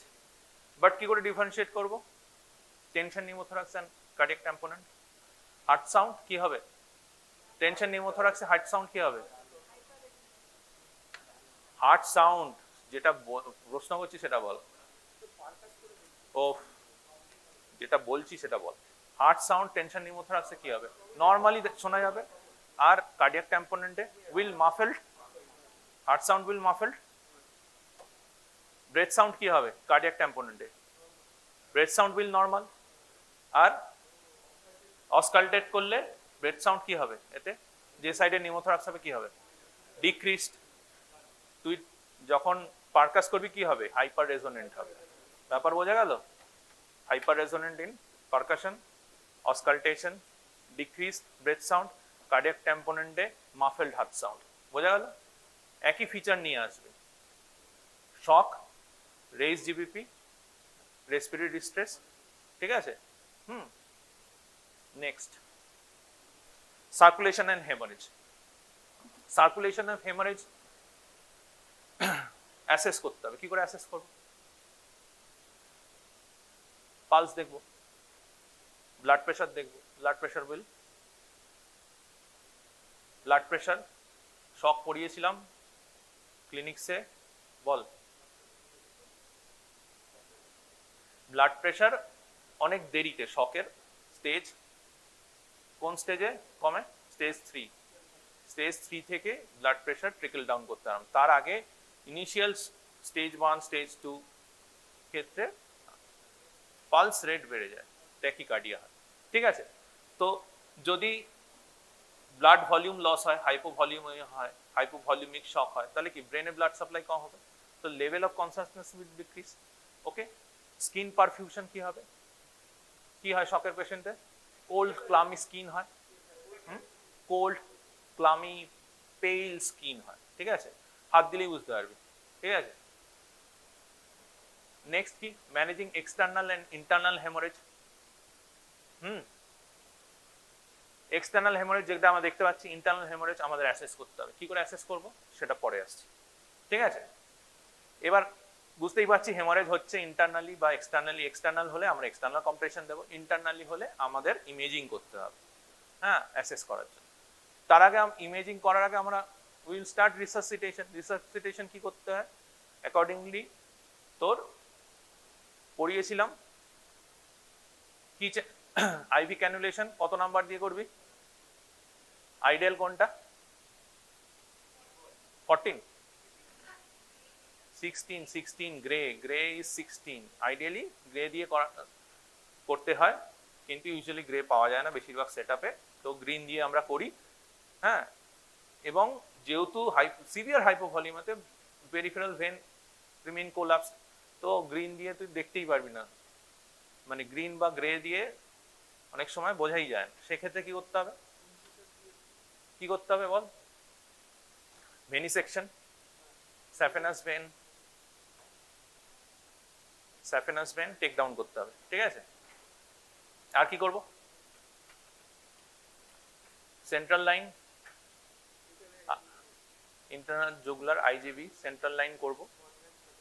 যদি আমি পেরিফেরাল লাইন না পাই, আইডিয়ালি সেন্ট্রাল লাইন নিয়ে আমরা ফ্লুইড রিসাসিটেশন করি না, কেন? হ্যাঁ, বেসিক্যালি পেরিফেরিতে ভলিউম কন্ট্রাকশন হয়, ঠিক আছে? তো আমি ডাইরেক্ট হার্টে পাঠালে এমনি হার্ট রেট অনেক বেশি, হার্ট রেট যখন বেশি হয়ে যায় তখন কি হয়, সবচেয়ে কম্প্রোমাইজ কি হয়, সিস্টোল না ডায়াস্টোল? ডায়াস্টোল কম্প্রোমাইজ হয়। ডায়াস্টোলই হার্ট যে কার্ডিয়াক ব্লাড সাপ্লাই, মানে হার্ট ইটসেলফ যে নিজের ব্লাড সাপ্লাই সেটাও ডায়াস্টোলই করে, ঠিক আছে? ডায়াস্টোল ওভারলোড হয়ে গেলে তো হার্ট ফেলিয়ার হয়ে যাবে। তো আমরা পেরিফেরিতে ব্লাড, মানে পেরিফেরিতে ফ্লুইড কন্ট্রাকশন হচ্ছে, তো পেরিফেরিতে দিতে হবে। দিস ইজ আ ডিকটাম, ঠিক আছে? তো দুটো হোয়াইট বোর্ড ক্যানুলেশন করবো দু হাতে, বা যদি হাতে না পাই পায়ে করবো, হাতে ট্রমা হয়েছে পায়ে করবো, ঠিক আছে? নেক্সট 1 লিটার ক্রিস্টালয়েড ইনফিউজ করবো ইন বোলাস, ঠিক আছে? তো ট্রমাতে বিভিন্ন রকম স্টাডি হয়েছে, তাতে বলছে যে যদি 1.5 লিটার্সের বেশি ফ্লুইড ইনফিউজ করা হয় তাহলে মর্টালিটি রেট বেড়ে যায়। তো এর জন্য এগুলো খুবই ইন ডেপথ ব্যাপার, যেগুলো তোদের বেশি বোঝার দরকার নেই। হ্যাঁ, আর কি হয়, যদি systolic blood pressure less than 90 হয়, তো ক্র্যাশ বলে একটা স্টাডি হয়েছিল, ক্র্যাশ টু ট্রায়াল, তাতে ট্রানাক্সিমিক অ্যাসিড কি ফার্মা করেছিস বল? অ্যান্টিফিব্রিনোলাইটিক, ব্লিডিং প্রোকোয়াগুলেন্ট, অ্যান্টিফিব্রিনোলাইটিক, তাই তো? ঠিক বলছি তো? না ফিব্রিনোলাইটিক কোনটা? অ্যান্টিফিব্রিনোলাইটিক, তাই তো বলছি। হ্যাঁ, অ্যান্টিফিব্রিনোলাইটিক। তো ট্রানাক্সিমিক অ্যাসিড উইল গিভ ট্রানাক্সিমিক অ্যাসিড, তো এতে মর্টালিটি বেনিফিট আছে। হ্যাঁ, তো এই যে ইন্টারনাল হেমোরেজ আমরা কি করে অ্যাসেস করব? ইন্টারনাল হেমোরেজ কি করে অ্যাসেস করব? We will do imaging. Imaging কি? Whole body CT, contrast enhance whole body CT, and fast. And what is fast?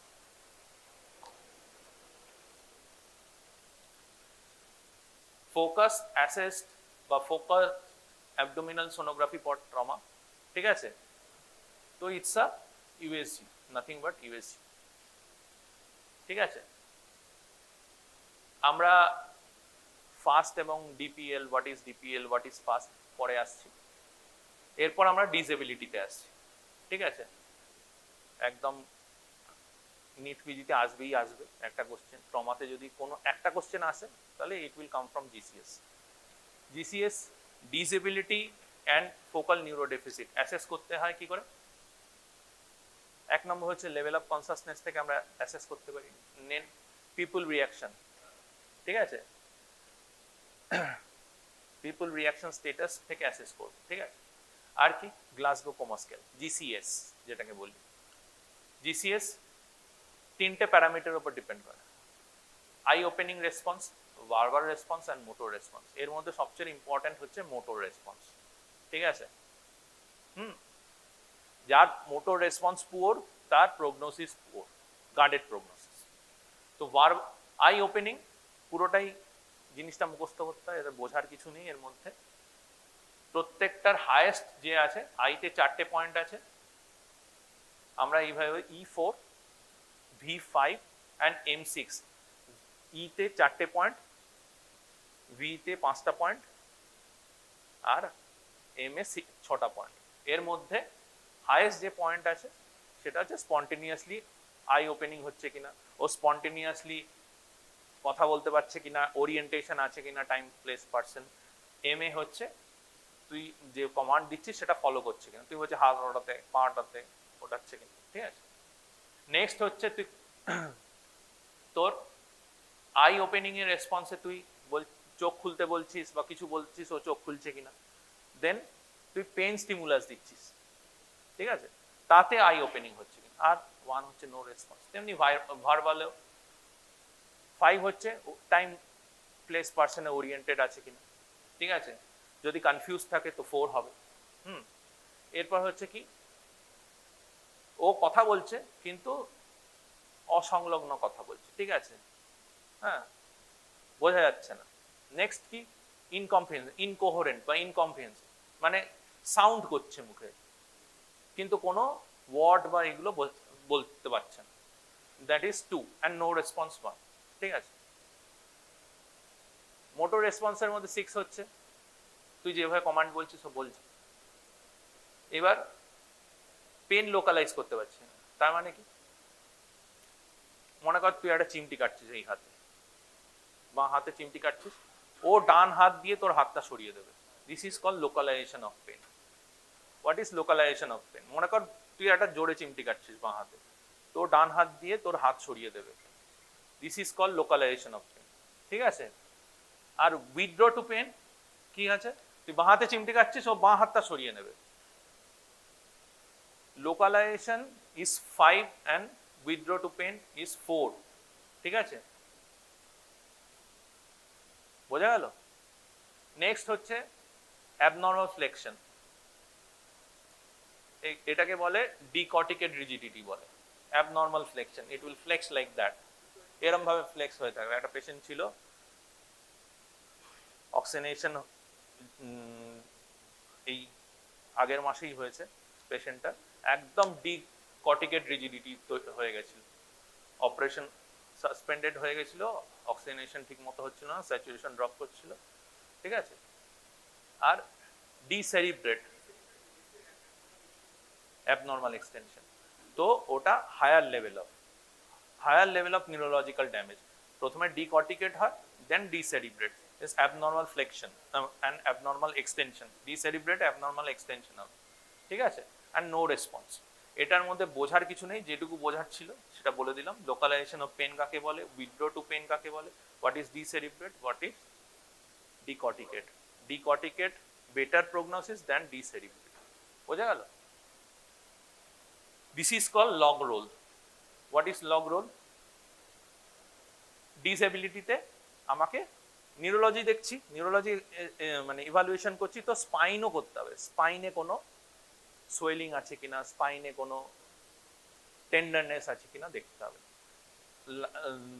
জিজ্ঞেস করে হচ্ছে এখানে যে কতজন মানে পার্সোনাল লাগে লগ রোল করার জন্য।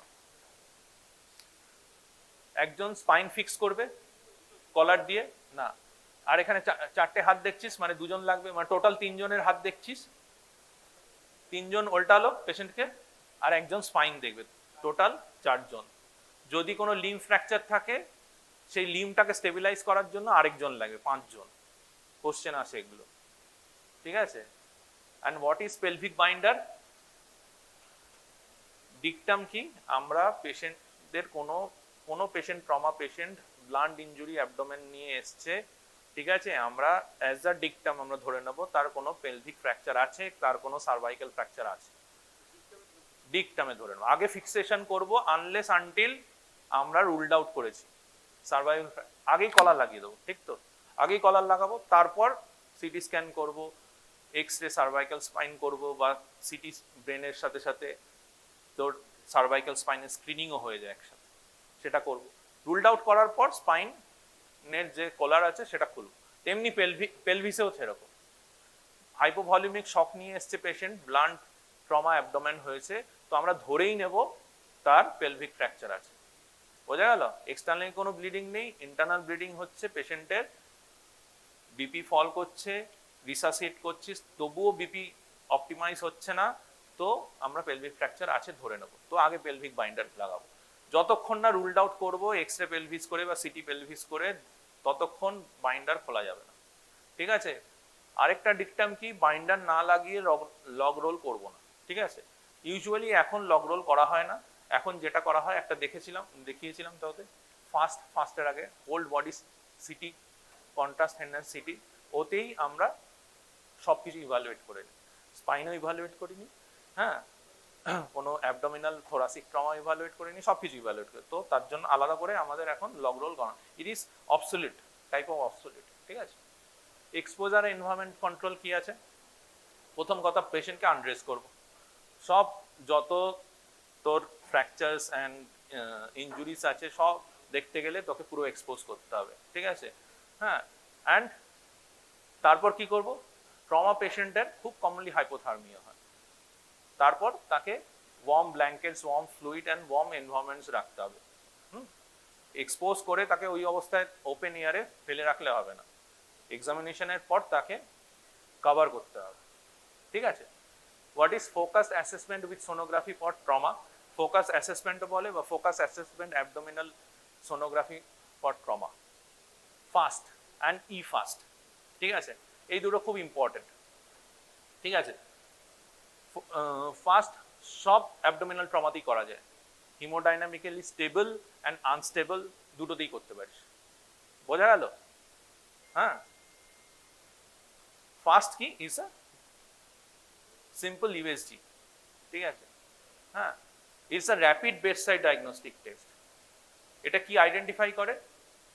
ফ্রি ফ্লুইড আছে কিনা। 15 মিনিট হয়ে গেছে না, দাঁড়া, okay, and it is not 100% sensitive. Free fluid signify করে, বাট লিমিটেশনস কি আছে? দের ইজ ফিউ লিমিটেশনস, ঠিক আছে। তো আমরা কি কি ভিউ নিই, এটা ইম্পর্টেন্ট, কি কি ভিউ নিই ফার্স্টে? ইউজুয়ালি ফার্স্টে আমরা 4টে ভিউ নিই, ঠিক আছে। একটা সাবজিফয়েড ভিউ নিই, right paracolic gutter, left paracolic gutter and pelvic view নিই, ঠিক আছে, হ্যাঁ, 4টে ভিউ নিই। আর what is E fast? Extended fast কি হয়? তো দুটো অ্যান্টিরিয়র চেস্ট ওয়ালের right and left anterior chest wall নিই, ঠিক আছে, ঠিক আছে। Extended fast or the first two additional right and left thoracic view, ঠিক আছে। সাবজিফয়েড এন্ড ট্রান্সভার্স ভিউতে আমরা কি করি? পেরিকার্ডিয়াল ফ্লুইড আছে কিনা, কার্ডিয়াক ট্যাম্পোনেন্ট পেরিকার্ডিয়াল ফ্লুইড আছে কিনা দেখি, ঠিক আছে, হয়ে গেল। Limitation K certain amount of intraperitoneal fluid না থাকলে তুই বুঝতে পারবি না ফার্স্ট, বোঝা গেল। And grade of organ injury বা ব্লিডিং, সোর্স অফ ব্লিডিং বোঝা যায় না, অনলি ফ্রি ফ্লুইড আছে কিনা বোঝা যায়, বোঝা গেল। এরপর ডিপিএল, এটা অবসলিট হয়ে গেছে, নামটা জেনে রাখ, ডায়াগনস্টিক পেরিটোনিয়াল লাভাজ, ব্যাস হয়ে গেছে, ঠিক আছে। এরপর হচ্ছে তার ডিপিএল এ পুরো নামটা জেনে নে, ঠিক আছে, ডায়াগনস্টিক পেরিটোনিয়াল লাভাজ, ঠিক আছে, আর স্লাইডটা নিয়ে নে, ঠিক আছে। সেকেন্ডারি সার্ভে হচ্ছে পাতি হিস্ট্রি টেকিং, সেকেন্ডারি সার্ভে হচ্ছে পাতি হিস্ট্রি টেকিং, ঠিক আছে, হ্যাঁ। এর মধ্যে হিস্ট্রির মধ্যে নিউমোনিক্স আছে অ্যাম্পল, আমরা যেরকম ক্লিনিক্সে হিস্ট্রি নিই সেরকম নিতে হয় না, ঠিক আছে। পাতি তোর অ্যালার্জি, মেডিকেশন, পাস্ট ইলনেস বা প্রেগনেন্সি, প্রেগনেন্ট হলে তো বেবিকেও সিকিউর করতে হবে, বেবির অক্সিজেনেশন, নিউট্রিশন, ঠিক আছে। লাস্ট মিল, কোনো অপারেশন যদি হয় তো লাস্ট মিল কবে, ঠিক আছে। ইভেন্টস অ্যান্ড এনভায়রনমেন্ট রিলেটেড, ঠিক আছে। আর মেকানিজম অফ ট্রমা, যেটা প্রথমেই বলেছিলাম, ব্লান্ট ইনজুরি, ঠিক আছে, পেনিট্রেটিং, থার্মাল, হ্যাজার্ডাস, ঠিক আছে, and physical examination head to toe. Secondary সার্ভেতে বিশেষ কিছুই নেই, just history and physical examination.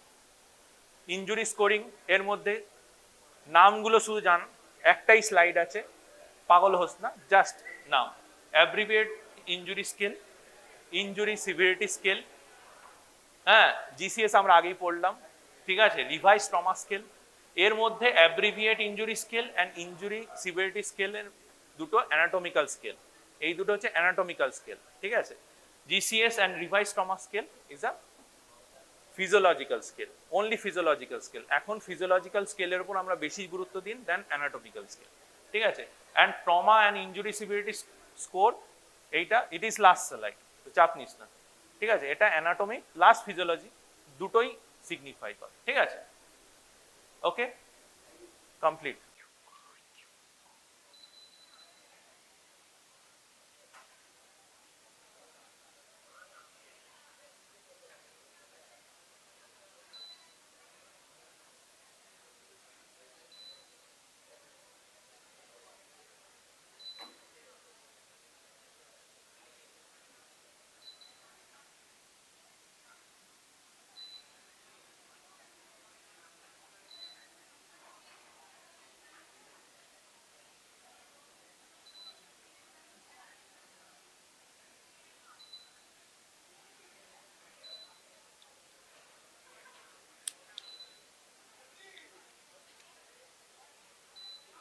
এই হলো ইন্টারো, হ্যাঁ, ওয়েতে অর্থাৎ ওরো এন্টারো গ্রুপে এটা পড়ে, তার মানে এটা ওরালি ইনফেক্টেড হয়।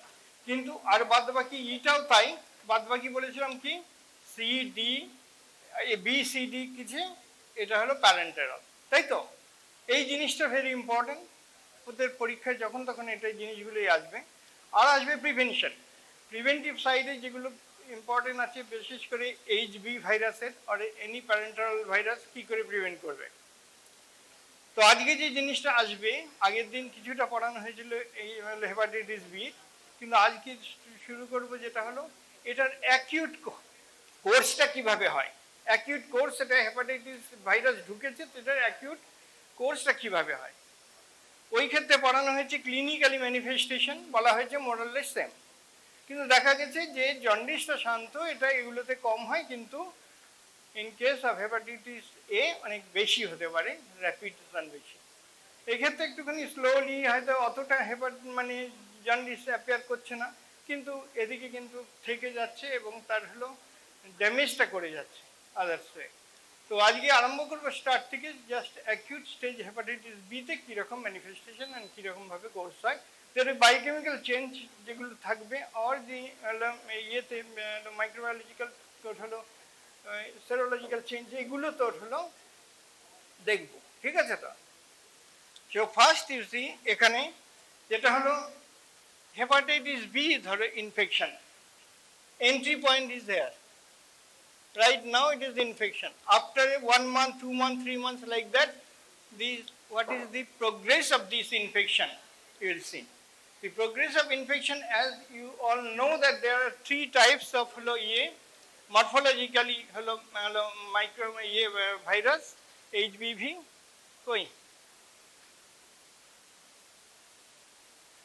Morphologically 3 রকম, একটা কি আছে, ডেন is the main thing. ডেন কিন্তু এইচবিভি, একটা হলো সার্কুলার হতে পারে, একটা ফিলামেন্টাস টাইপ হতে পারে, আর একটা Dane particles, that is D particles, that is the D HBV. HBV কিন্তু ডিএনএ আছে ওটাতে, অন্যগুলোতে নেই। অন্যগুলোতে ধর সারফেস অ্যান্টিজেন আছে, তাহলে সেইভাবে তার প্রকাশ পাবে, কিন্তু তার ডিএনএ এর মধ্যে কিন্তু ওটা করতে পারে, ইনফেক্ট করতে পারে না আদার্স অন্যগুলো। অন্য মরফোলজিক্যাল যে আছে সেটা, শুধু ডেন পার্টিকেলস ক্যান স্প্রেড আর ট্রান্সমিট দি ডিজিজ। তাহলে এখানে একটা জিনিস ঢুকলো, ঢোকার পর এটা কি হবে, ওর মধ্যে কি কি অ্যান্টিজেন থাকে, অ্যান্টিজেন বল।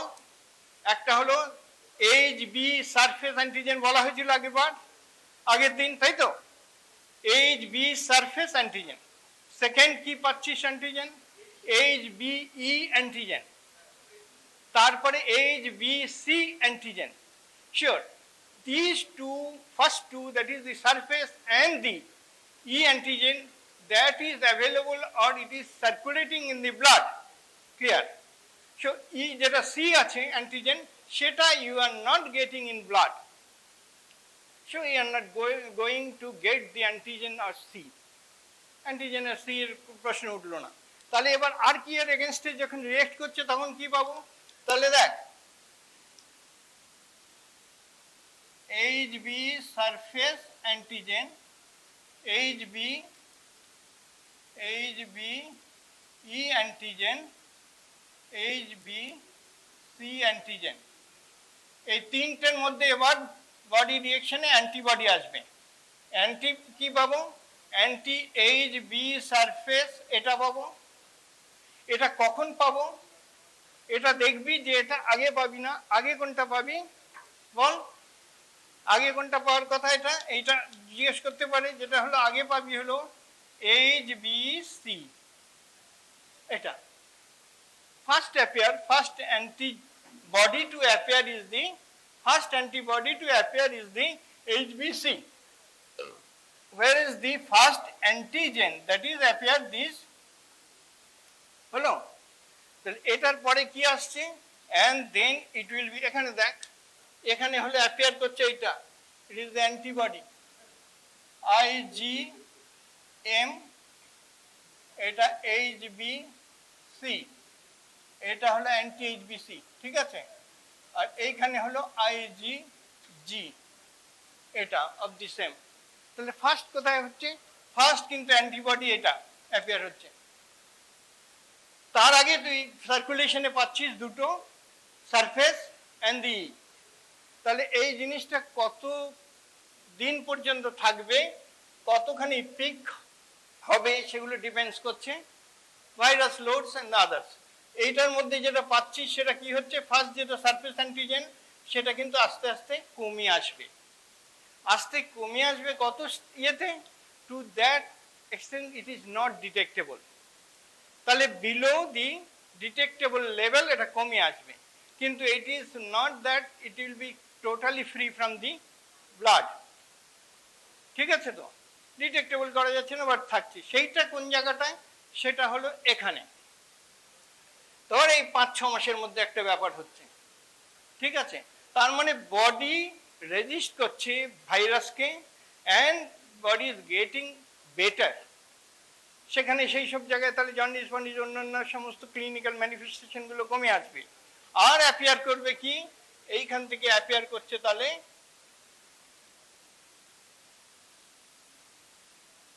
এটা হলো অ্যান্টি এইচবি সারফেস। ঠিক আছে, তো এটা করছে। তাহলে তাহলে এই সবগুলো all this are the markers, so you can tell whether really what is the status of this infection. বডিতে ইনফেকশন ঢুকার স্ট্যাটাসটা কি এটা বলবে। তাহলে যে কোনো অ্যান্টিবডি হচ্ছে তার মানে কিওর হচ্ছে। এখান থেকে এবি, এটা হলো এইচবি, এইটা কি হচ্ছে দেখ,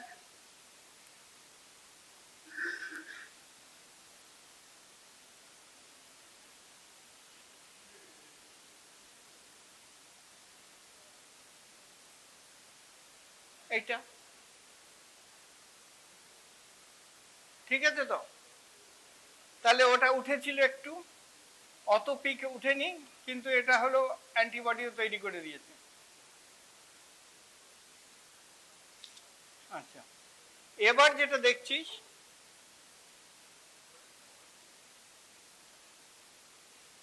এই পিরিয়ডটা কি, এটা দেখ ইনকিউবেশন পিরিয়ড। এটা ইনকিউবেশন পিরিয়ড চলছে, এর মধ্যে ইনকিউবেশন পিরিয়ডের সাথে এগুলো উঠছে। তাহলে এগুলো কি জিনিস বলতো, এনজাইমস গুলো। আর তার সাথে কি আর একটা থাকবে,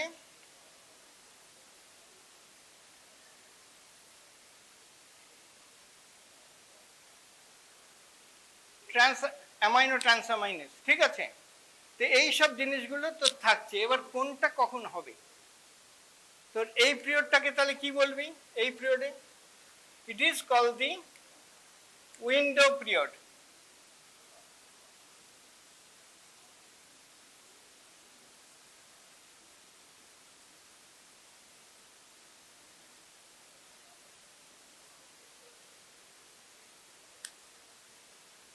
what is the importance of the window period?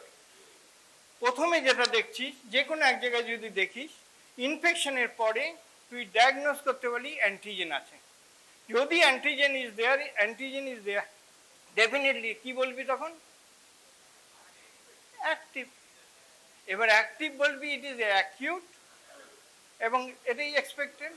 এবং তারপরে যখন অ্যান্টিবডি অ্যাপিয়ার্স হচ্ছে তাহলে সেটা কিছু রেজিস্ট্যান্স পেয়ে it is coming down the infection. তো প্রথমে যেটা সারফেস অ্যান্টিজেন পাচ্ছিস, তাহলে এটা হলো একটা অ্যাকিউট বা অ্যাক্টিভ হলো হেপাটাইটিস বি। তারপরে সেখানে কি কি পাবি, সেখানে ইটাও পাবি, ই অ্যান্টিজেনও করতে পারিস। সিটা যেহেতু সার্কুলেট করছে না, সি পাচ্ছিস না।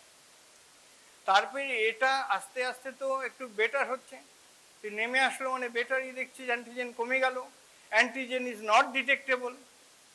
তখন বলতে পারছিস না এটার স্ট্যাটাসটা কি আছে, তো এটা আদৌ ইনফেক্টেড না এমনি নর্মাল যেটা ছিল সেটাই বলবে এখানে, যে এটা কিন্তু এখানে তুই পাচ্ছিস না কোনো কিছুই, না পাচ্ছিস এটা, না পাচ্ছিস এটা, না পাচ্ছিস এটা, কোনোটাই পাচ্ছিস না ওই পিরিয়ডে। That is the window period. সেখানে তুমি কি করে বুঝবে যে কি হয়েছে, সেখানে কিন্তু ওই যেটা সি ছিল antibody, that will be positive. Only HBC is positive in that case.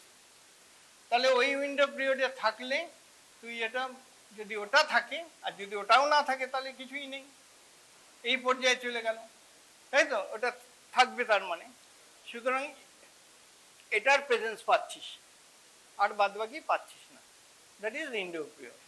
এরপরে দেখ, এই যে অ্যামাইনো ট্রান্স অ্যামাইনেজ যেটা, সেই জিনিসটা কিন্তু তুই পাচ্ছিস, এটা লিভার ইনসাল্টের ফলে এটা হলো ব্লাডে আসছে। আর যে জিনিসটা তুই পাচ্ছিস, জন্ডিসটা কখন অ্যাপিয়ার করছে, জন্ডিসটাও কিন্তু এই সমস্ত পিরিয়ডে মাস 2 মতন থাকতে পারে, ফ্লো অল্প, জন্ডিস থাকতে পারে। আর কি কি জিনিসগুলো পাবি এখানে মানে ইয়েতে ক্লিনিক্যাল ম্যানিফেস্টেশনে কি বলেছিলাম? 1 নম্বর প্রোড্রোমে কি পাবি? প্রোড্রোমে পাবি হলো কি, ম্যালেজ ফ্যালেজ থাকবে, হেডেক টেডেক পাচ্ছিস, নানা রকম যে কোনো একটা রিয়েকশন বডিতে হচ্ছে, তার একটা এক্সপ্রেশন, ঠিক আছে? এরপরে কি পাচ্ছিস? একটুখানি নন স্পেসিফিক ফিভারও পেতে পারিস, ঠিক আছে তো? তারপরে মাইলজিয়া এদের যেগুলো জিনিসে এক্সট্রা হেপাটিক কিছু ম্যানিফেস্টেশনে পেতে পারিস, তার কারণগুলো আছে, ঠিক আছে? তো এই জায়গাগুলো তোমায় মনে রাখতে হবে, একটা লোক পেশেন্ট এইভাবে আসতে পারে, তারপরে তার জন্ডিস অ্যাপিয়ার হতে পারে, ঠিক আছে না? এর সাথে সাথে ক্লিনিক্যালের সাথে সাথে তুই ম্যাচ করাবি কি, তুই এগুলো দেখতে পারি, এগুলো দেখবি আর হলো তোর হলো ইয়ে মার্কারগুলো, সেরো মার্কারগুলো দেখবি, ঠিক আছে তো? তাহলে যে জিনিসটা পাচ্ছিস, এগুলো দেখার পর তোকে বলতে হবে কি রকম স্ট্যাটাস আছে। ধর এইটা যদি তুই দেখিস, যেটা আর নিচে নামলো না, ঠিক আছে, এটা এরাউন্ড করে চলে গেল, ইভেন আফটার দি 6 মান্থ, এই 6 মান্থসের বেশি চলে গেল, এটা আর তাহলে অ্যাকিউট স্টেজে থাকলো না, ইট ইজ ক্রনিক। তাহলে chronic is very important, particularly HB and HC-তে chronic infection is very important. কেন? এটা তো তোদের আসতেই পারে, কেন? এটা স্বাভাবিক ব্যাপার যে otherwise the patient will retreat to his normal position. After getting the infection, after having 1, 2, 3 months, it will be come to this normal position. তার মানে এটা সেরে আসবে, তাই তো? Recovery is possible. রিকভারি কোন ক্ষেত্রে ইজ নট পসিবল? কোন ক্ষেত্রে পসিবল না? দেখা গেছে এইচবি ভাইরাসে শান্ত রিকভারি পসিবল এবং ক্রনিসিটি হলো কম, ঠিক আছে? ধর 10 to 15% হলো ক্রনিক কেসে গেল, 5 to 15, ঠিক আছে তো? আর বাদ বাকি কি? কিন্তু ইন কেস অফ সি, সেগুলো এটাই ডিফারেন্স। এইচবিভি, সিভি, এগুলোর মধ্যে ডিফারেন্স হলো কি? আরেকটাতে দেখবি যে ক্রনিসিটি হলো ম্যাক্সিমাম 70 to 75% ক্রনিক। যদি ধর 110 মিলিয়ন কেস থাকে hepatitis C, there will be some 80 million cases will be the chronic, will run in chronic state. These are the problem. Why these are the problem? Because these will actually do key, really transmit to the others. Why it is the problem? If chronicity runs further, it will lead to what? The complications. It may lead to cirrhosis, it may lead to liver failure, it may be to hepatic carcinoma. ঠিক আছে না?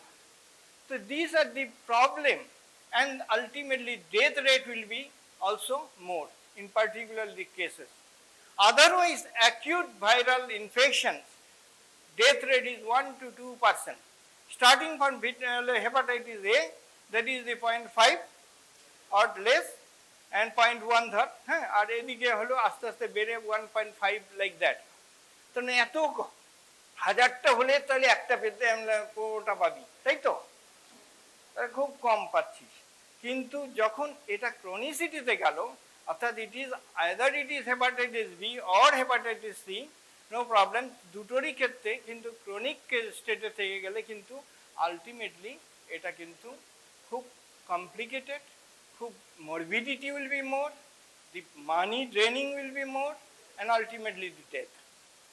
তার মানে একটা সোসাইটির যদি দেখতে চাস, গোটা তার সারাউন্ডিং ফ্যামিলি আস্তে আস্তে রুইন হওয়ার এনাফ পসিবিলিটি আছে, ঠিক আছে, এটা কোনো একটা পজিশনে চলে যায়।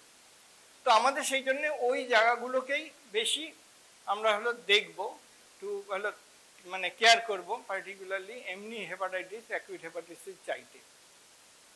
তার জন্য কি আছে, তার জন্য এই সমস্ত মার্কার দরকার, আরও কিছু ইনভেস্টিগেশন দরকার, that will ultimately guide to pick up the right infection, that is for to prevent the infection further.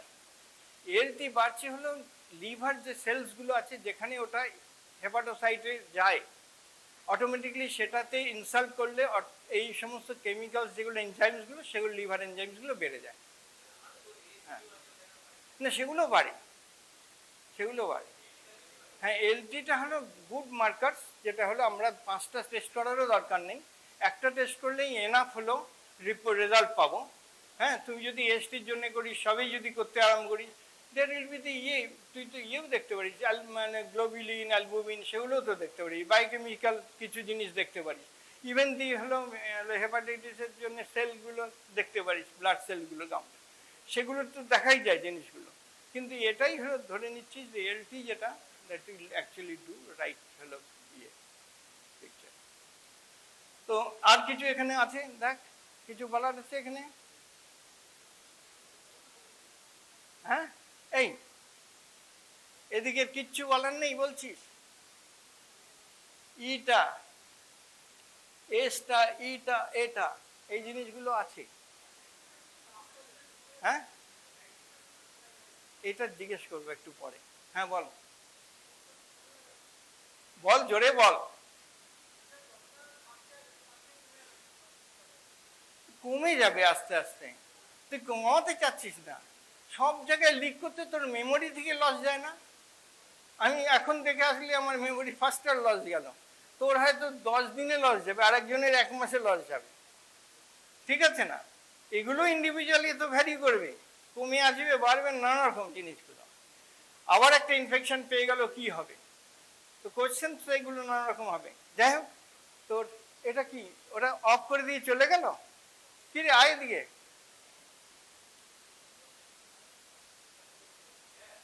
দেখা তো সেকেন্ড।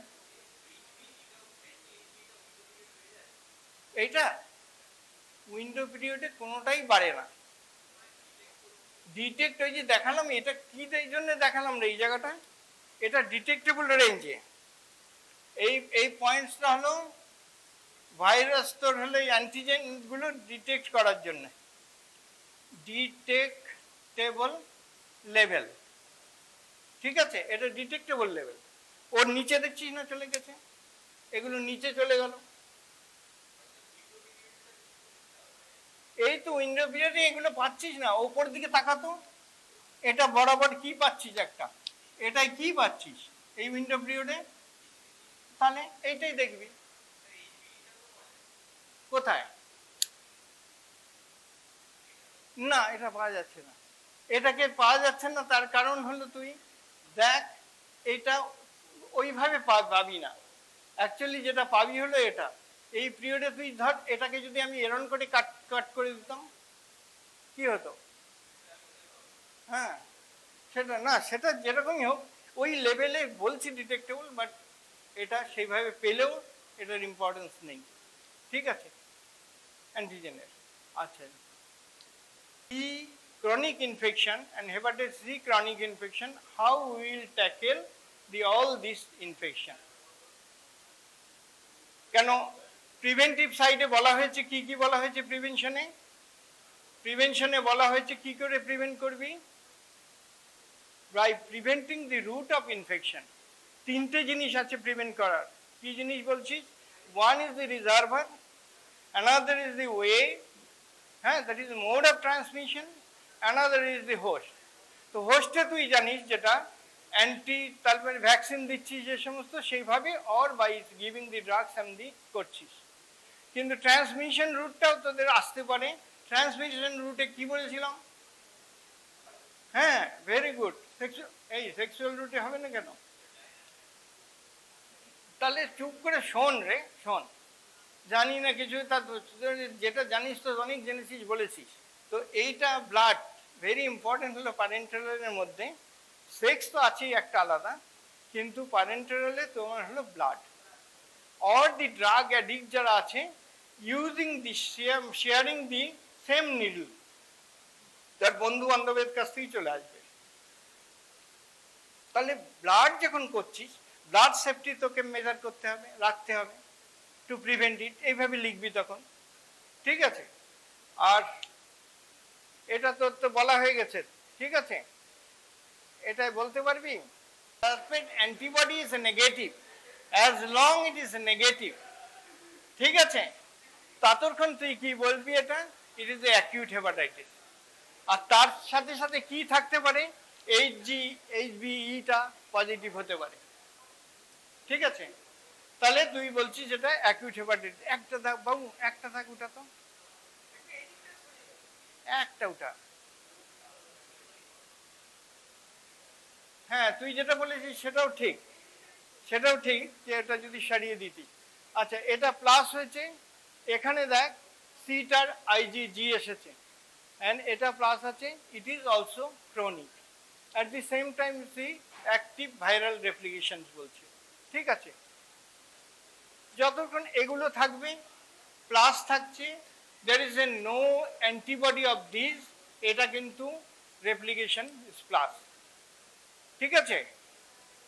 ব্যাস, এই ক্ষেত্রে দেখ প্লাস আছে, এই ক্ষেত্রে হলো এটা হচ্ছে, তাহলে রেপ্লিকেশনটা কি হচ্ছে, রেপ্লিকেশনটা লো ডাউন করেছে, লো।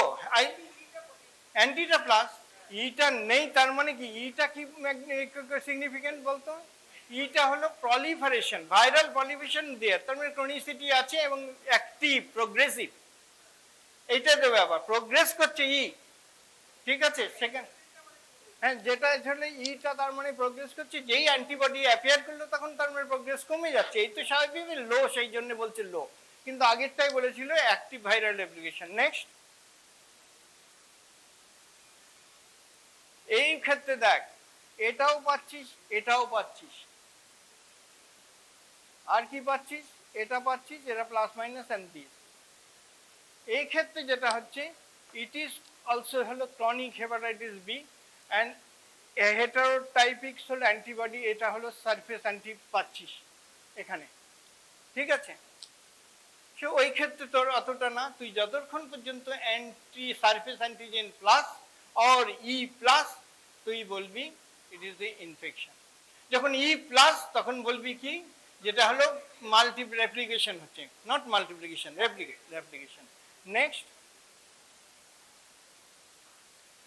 আরে বাবু আর একটু উঠিয়ে দে, এটা দেখ দুটোই হলো, এটা নেগেটিভ, দুটোই নেগেটিভ, কিন্তু এইখানে তুই পাচ্ছিস প্লাসও পেতে পারিস, কিন্তু আইজিএম এটা আছে, যেটা উইন্ডো পিরিয়ডে বলছে, দেখেছি উইন্ডো পিরিয়ডে এটা, তখন সেখানে তুই বলবি কি, অ্যাকিউট হেপাটাইটিস। ওটা আর একটু,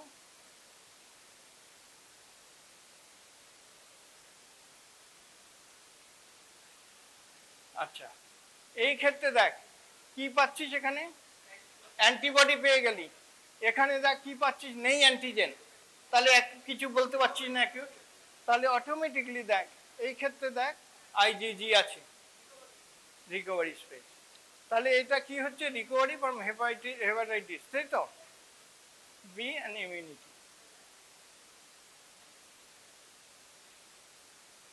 আর এই ক্ষেত্রে তুই কি দেখছিস, প্লাস দেখছিস, কোনোটা শুধু একটা প্লাস, কি দেখছিস, অ্যান্টিবডি, সারফেস অ্যান্টিজেন অ্যান্টিবডি। তাহলে এটা কোন ক্ষেত্রে হবে, এটা কেন ভ্যাকসিনে হবে, ভ্যাকসিনের সারফেস অ্যান্টিজেনের উপর হলো ভ্যাকসিনটা তৈরি, তাহলে অটোমেটিক্যালি অ্যান্টিবডি আর সারফেসই করবে, আর কিছু না। যদি এটা যদি তোর হলো ওয়াইল্ড ভাইরাসের জন্য হতো, তাহলে কিন্তু অন্য জিনিসও তুই পেতিস। হ্যাঁ, এটা উঠা, এবার ভ্যাকসিনের পর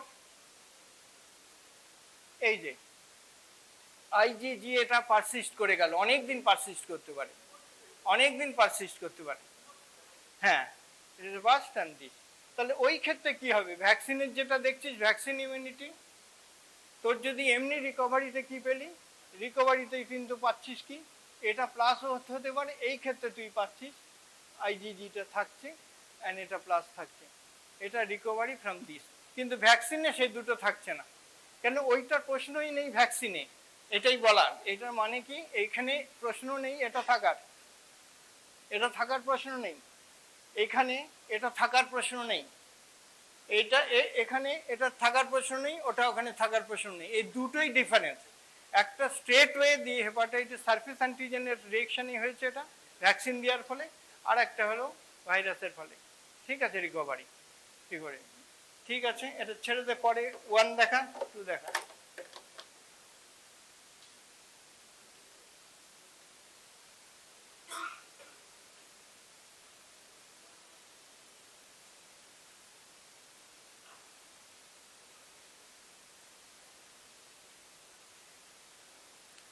এইটা হলো আমরা actually how we will tackle the chronic cases of hepatitis B and hepatitis C. There are two algorithm that is that will tell you the summary. I am showing you the summary that will tell you how we can manage the cases. একটা আসলো কেসগুলোকে কি করবি, এটা তো অনেক millions হলো world wide তো ইয়ে আছে কেস, তো সেগুলোকে তুই কি করে ডিটেক্ট করবি। অ্যাজ পার WHO তোর অ্যাডভাইস যেভাবে দিয়েছে তাতে এটা দেখাচ্ছে যে প্রথম you'll have to detect the cases. How I'll detect, already it is said, তাই তো বলা হয়েছে কিভাবে এটা দিয়ে হবে, সেরোলজিক্যাল টেস্টিং। দি সেরোলজি, এই লিখিস না, তোর যদি কোনো কোশ্চেন থাকে তবেই লিখ, হ্যাঁ কোশ্চেন থাকলে তবে না, সব বইয়া থাকবে, হ্যাঁ বইয়ে থাকলে বই থেকে কোনো অসুবিধা নেই। তুই যদি কোশ্চেন যা, যেমন এখানে হলো র্যাপিড ডায়াগনস্টিক টেস্ট, তোরা পড়ে এসেছিস সব জায়গায়, মাইক্রোবায়োলজিতে এতদিন পড়েছিস, তাই তো জানিস র্যাপিড ডায়াগনস্টিক টেস্ট একটা আছে। সেটা কি, ইট ইজ এটা এটা হলো ফাস্টার, র্যাপিড মানে এটা ফাস্টার, it is easily we can do the test. ফাস্টার বলতে এটা it takes hardly 2-3 hours, not more than 6 hours like that, ঠিক আছে না। তাই যদি হয় এটা অনেক তাড়াতাড়ি তুই diagnosis, more or less it is equal to others way of testing, যেমন হলো ল্যাবরেটরি বেসড ইমিউনিয়াসে, তার চাইতে এটা নট লেস, কিন্তু এটা অনেক faster and cheap. So it is we can provide it for the community, পয়সা কম, সুতরাং এটা দিয়ে আমরা পুরো ইয়েতে আমরা টেস্ট করতে পারি, ঠিক আছে না, পপুলেশন। সেই টেস্ট করে যখন আমি পাচ্ছি পজিটিভ আর একটা নেগেটিভ, তো যেটা নেগেটিভ পেলাম সেটা নিয়ে মাথা ব্যথা আমাদের নেই, বড় যে পরে আবার দেখতে পারি যে তার আছে কিনা, সে মনিটরিং একটা ব্যাপার থাকতে পারে, আর নেক্সট আরেকটা। কিন্তু এই ক্ষেত্রে যেটা পজিটিভ সেটা কি হবে, সেই ক্ষেত্রে করবো আমরা অ্যাসেসমেন্ট, হ্যাঁ, of stage of liver disease. এই অ্যাসেসমেন্টটা কিভাবে করছে, using the clinical criteria and non invasive test. NIT তোরা জানিস নন ইনভেসিভ টেস্ট আছে অনেকগুলো, ইনভেসিভ নন ইনভেসিভ আছে তো, রেডিওলজিক্যাল অনেক আছে নন ইনভেসিভ। তো আর কি পাবি, for presence of cirrhosis, that is APRI score and the T হলো ট্রানজিয়েন্ট, একটা হলো তোমার হলো ওই এটা যেটা হলো হেপাটিক, একটা হলো চেঞ্জ দেখে গ্রাফ করে ট্রানজিয়েন্ট, সেই জিনিসটা হলো তো TE, ঠিক আছে। তাহলে এই জায়গাটা তুই শুধু চিন্তা করে নে, ক্লিনিক্যাল ক্রাইটেরিয়া। ক্লিনিক্যাল ক্রাইটেরিয়া কিসে কি কি থাকবে বল, ক্লিনিক্যাল ক্রাইটেরিয়াতে তোর যদি এরকম দেখা যায় যে লিভার ফাংশন করছে না ঠিক মতো, সেটা কিভাবে বুঝতে পারবি, একটা লিভার ফাংশন ঠিক মতন করছে না মানে খুবই খারাপ অবস্থা, এই মানে কম্প্যাটেবল না, আসলে এই জিনিসটা কি করে বুঝতে হবে, হ্যাঁ অনেক কারণে সমস্যা, রাইট? জার্নালিস্ট হলে তো একটা ব্যাপার আছেই, হ্যাঁ এগুলো বাড়বে, ঠিক। সিরোটিক যদি এন স্টেজে যায়, একটা লিভার যদি এন স্টেজে যায়, তাহলে তুই কি পাবি? ধর পোর্টাল হাইপার টেনশন পাচ্ছি, ঠিক আছে, আরো অন্য কারণ হতে পারে, কিন্তু আমরা এটা ধরেছি। সুতরাং সিরোটিক এটা ইয়েতে আমরা সিরোসিস আছে কিনা ক্লিনিক্যালি ডায়াগনোসিস করছি, কেন সবাইকে আমরা এরপরে কিন্তু ড্রাগস দেব না, ড্রাগস খুব লিমিটেড, সেই জন্যই এটা ফার্স্ট ডায়াগনোসিস করব, ইয়েস অর নট। তারপরে আমি কি দেখব? তারপরে দেখব ওর সিভিয়ারিটি অফ দি কেস, 2 নম্বর সিভিয়ারিটি অফ কেস দেখব। এই সিভিয়ারিটি কেস দেখে তারপর আমরা প্রায়োরিটি সেট করব, will get treatment and monitoring, ঠিক আছে না? আর কিছু আছে, will not get the treatment but will be monitored, এরকম ভাবে একটা পিকচার আমরা নেব, ঠিক আছে? এই ক্ষেত্রে সেরকমই দেখছি ক্লিনিক্যাল ক্রাইটেরিয়া যেগুলো আছে এবং নন ইনভেসিভ টেস্টের মধ্যে যেটা আছে prevention of this presence of cirrhosis, আর এপিআরআই স্কোর একটা কি জিনিস? এপিআরআই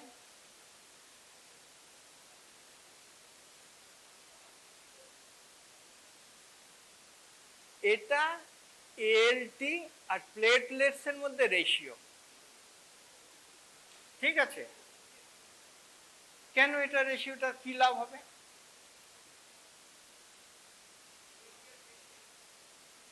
লিভারের ড্যামেজ কতখানি, প্লেটলেটস কতখানি কম হচ্ছে, সেটার ওপর লিভারের ফাংশনটা বোঝার চেষ্টা করছে। হ্যাঁ, ওর একটা ক্যালকুলেশন আছে, যে ক্যালকুলেশনে এটা বলছে যে এটা হলো কিছু না, ওইদিকে একটা মিনস হলো ম্যাক্সিমাম লেভেল যেটা থাকবে, হলো ধর হলো এএলটির একটা মানে যেটা ম্যাক্সিমাম হলে এটার পরে আমি বলবো খারাপ, মানে ম্যাক্সিমাম আর নর্মাল লেভেল, ঠিক আছে? সেটা ধর 30-40 হলো ইন্টারন্যাশনাল ইউনিট পার লিটার, সেগুলো তোরা দেখছিস, পাচ্ছিস তো জিনিসগুলো, যে এর হলো এনজাইমের একটা ইউনিট থাকে, সেইটা যখন নর্মালের ম্যাক্সিমামটা তুই নিচ্ছিস, সেইটা নিচ্ছিস এবং তোর ওইখানে যেটা আছে সেটা দিয়ে ভাগ দিচ্ছিস ইনটু তোর হলো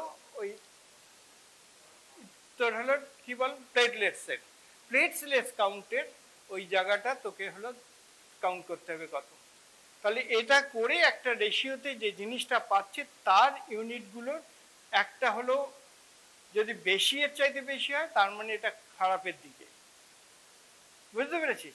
এইভাবে তখন একটা গ্রেড করা হয় একটা ইয়েতে, যে খারাপ হবে, লিভারের ফাংশন ইজ ব্যাড, ঠিক আছে না? এই একটা জিনিসের জন্য এপিআরই স্কোর ইজ দরকার। আর কি থাকছে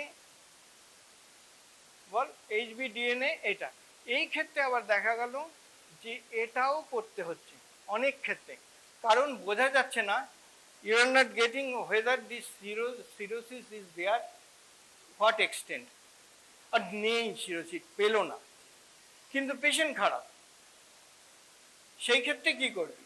সেই ক্ষেত্রে অ্যানাদার টেস্ট এইটা দেখছি, নিউক্লিক অ্যাসিড টেস্ট কোয়ান্টিটেটিভ করা হয়, কোয়ান্টিটেটিভ করলে তখন সেটার হলো ভ্যালুটা হলো এটাই হলো জাজ করতে সুবিধা হয়।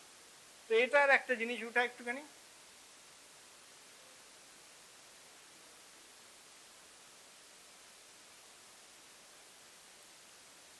রেখে দেয়। বেশ, এই ক্ষেত্রে দেখ একটা জিনিস, যদি এগুলো সবগুলো টেস্ট করে,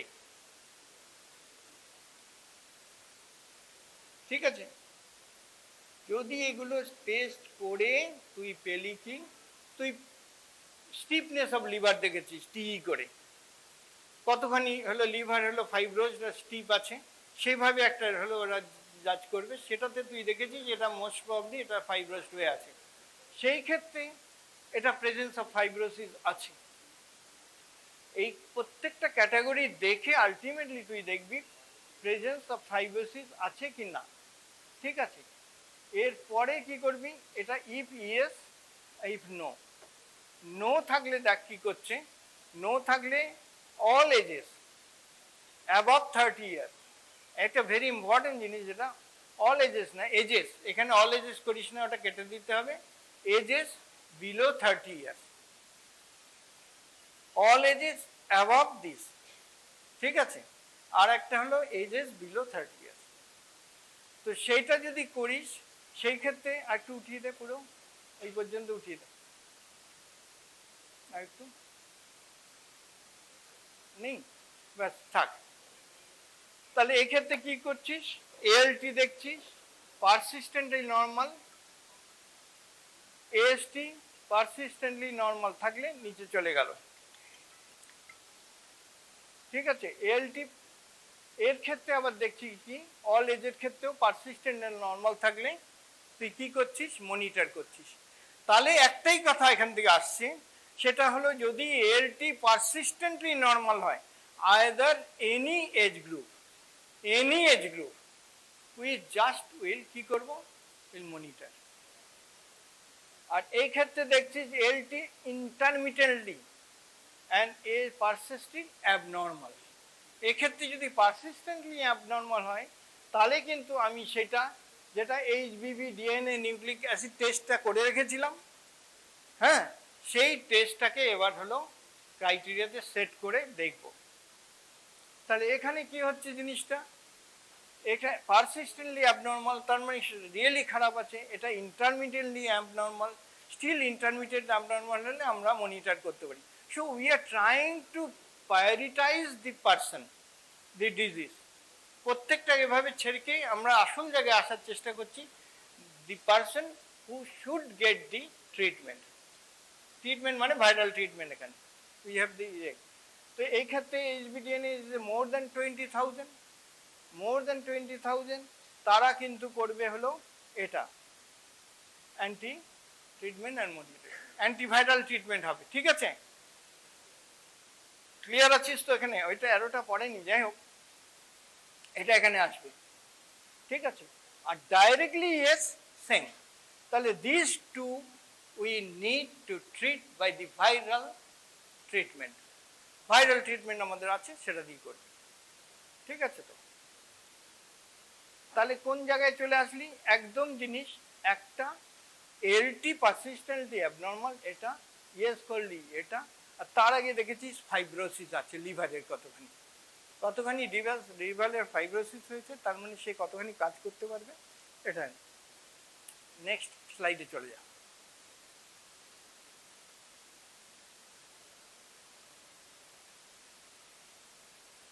এইটা এখানে হলে এটা মনিটর করবি, মনিটর করবি কিসের জন্য বল, একটু বাড়িয়ে বড় করে ছেড়ে দেবো, হ্যাঁ নিচে নামি, এটা নিচে নামো, হ্যাঁ।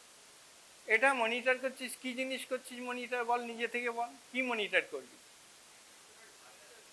একদম ডিজিজের এই মুহূর্তে যা ছিল বেস লাইন ডেটা যেটা পেয়েছিস তার থেকে ওটা কতখানি প্রোগ্রেস করেছে, প্রোগ্রেস করেছে কিসে, যে কোনো, সেটা লিভার ড্যামেজ হোক, ইয়েতে হলো সিরোসিসে হোক, তারপরে তোর হলো এইচসিসিতে চলে যাচ্ছে কিনা, তার মানে তুই মাঝে মাঝে আলফা ফিটোপ্রোটিন দেখে এটা দেখবি কার্সিনোমার দিকে যাচ্ছে কিনা, ঠিক আছে না, এইভাবে তোমায় কিন্তু এটা মনিটর রাখতে হবে, ঠিক আছে। এটা তারপরে দেখ, এটা বলছে treatment response and or disease progression, every 12 মান্থসে এটা একটা করছি। তো স্টেজিং অফ লিভার ডিজিজ এটা করছি, তাহলে ঠিক আছে, ট্রিটমেন্ট রেসপন্স কিরকম করছে সেটা তো মনিটর করবি, তুই অত বেশি লিখতে হবে না, হ্যাঁ, তুই ট্রিটমেন্ট যেটা রেসপন্স করবে, অর্থাৎ কতখানি রেসপন্স কি করে করবি, what you expect from a treatment, তোকে জানতে হবে। তুই যে ভাইরাসের অ্যান্টিভাইরাল দিয়েছিস, কতখানি ইউ এক্সপেক্ট রেসপন্স করবে ট্রিটমেন্টে, ঠিক আছে না। এটা কি করতে পারে, তোকে দেখাবে যে এটা 1 বছর ভালো আছে, 2 বছর ভালো আছে, 3 বছর ভালো আছে, 12 মাস সপ্তাহে মাসে মাসে করলি, মাস মানে 1 বছরে বছরে করলি, করে দেখলি যে এটা কতদিন লংজিভিটি হলো, এই তো ব্যাপারটা তুই দেখে তুই বুঝতে পারবি কেন তোকে ওইটাই করবে। 1 নম্বর হলো প্রোগ্রেসটাকে স্লো ডাউন করবে, ঠিক আছে, লংজিভিটিটাকে বাড়িয়ে দেবে, আর কি এইচসিসি অর্থাৎ ক্যান্সারটাকে বাধা দেবে, প্রিভেন্ট করবে। এই কথাগুলোই ইম্পর্টেন্ট তিনটে। তাহলে তোরা এতগুলোর মধ্যে এই তিনটে জিনিস কিন্তু মনে রাখতে হবে লিখবি যখন। 1 নম্বর এইচসিসি এটা হবে, 2 নম্বর এটা থাকছে, অ্যান্ড থার্ড ইজ হলো দিস। নেক্সট হলো রেনাল ফাংশন, এটা হলো ট্রিটমেন্টের এফেক্ট আছে, তো ট্রিটমেন্টের এফেক্ট আছে। তারপরে you have to find out যে এইচআইভি আছে কিনা at the same time. So drugs যখন দেবে তোমায় ওটা দেখে তারপরে দিতে হবে, এই একটাই কথা ইম্পর্টেন্ট। নে পরেরটা, রেনাল ডিসফাংশনের চান্স থাকে, সেগুলো কি করে জানবি জানিস তো? Renal function test, creatinine, right, ঠিক আছে।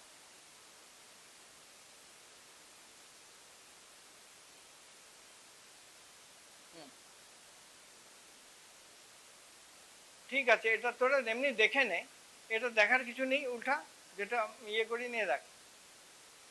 এই যে যেটা হলো ইয়েটা বলছে না, যেভাবে ক্যালকুলেট করবি দ্যাট ইজ ক্যালকুলেশন। ছোট একটু কর, আর একটু ছোট কর, একটু ছোট কর, ব্যাস এখানেই রাখ, ছোট কর একটু। হ্যাঁ, এই দেখ এপিআরআই, ঠিক আছে, ঠিক। অ্যান্ড এটা হলো ইলাস্টোগ্রাফি করছে, T5 স্ক্যান করছে, a special type of USG, যেটা ওর মধ্যে দিয়ে একটা ওয়েব পাঠিয়ে ফাইব্রাস কিরকম ইয়ে আছে সেটা দেখবে, হয়ে গেল, ছেড়ে দে পরেরটাই।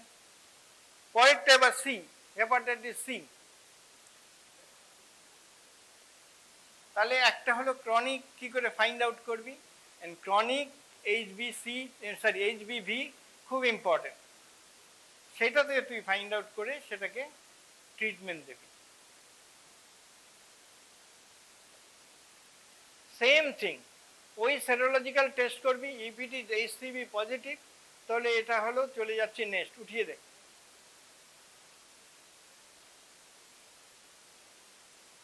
ঠিক আছে, এটা থাক। তাহলে তুই দুটো জিনিস দেখছিস, একটা দেখলি ওইটা অ্যান্টিবডি দেখলি, আর একটা দেখছিস অ্যান্টিজেন, তাই তো? এই ক্ষেত্রে অ্যান্টিজেন আছে, দেখে কি পেলি?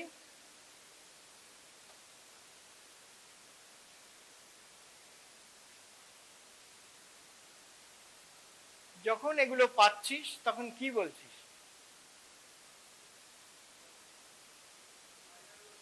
ভেরি গুড, ভাইরেমিক কন্ডিশন এটা আছে, ওই ক্ষেত্রে নো ভাইরেমিক কন্ডিশন। কনফার্মেশনের পর ট্রিটমেন্ট মোটামুটি একই জিনিস যাবে, শুধু দেখতে হবে যে এই যে ট্রিটমেন্ট দেখ, assessment of stage of the liver disease, এটা কর ক্লিনিক্যাল ক্রাইটেরিয়া সেম, ওই একই জিনিস, এআরআই। এখানে ভাইরাল কোন হলো অ্যান্টি ট্রিটমেন্ট করবি, অ্যান্টিভাইরাল ড্রাগস দেবি, সেটা কোন ক্ষেত্রে দেবি, কোন ক্ষেত্রে এটা প্রেগনেন্সি আছে কিনা, সবগুলো কিন্তু দেখতে হবে তোকে। তোকে এমনি একদিকে যেমন এদিকে বলা হয়েছে the factor considered in prioritizing treatment,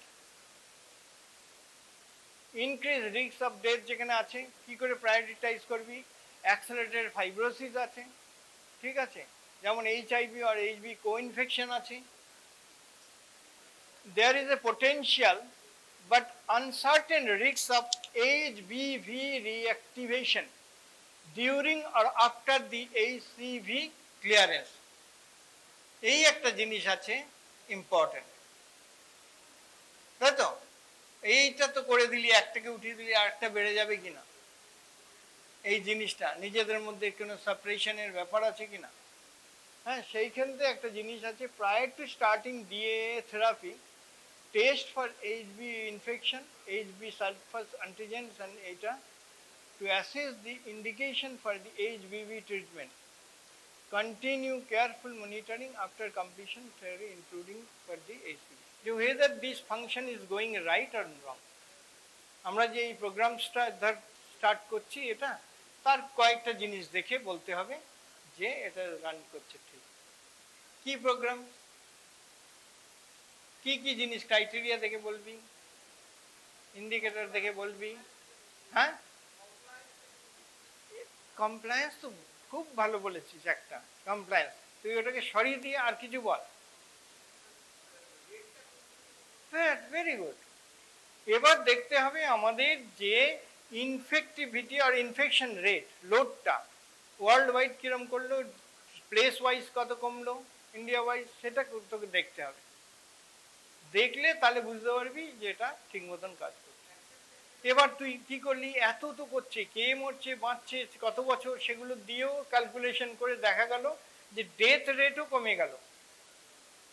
তাহলে এইগুলো টার্গেট করে দেওয়া হবে।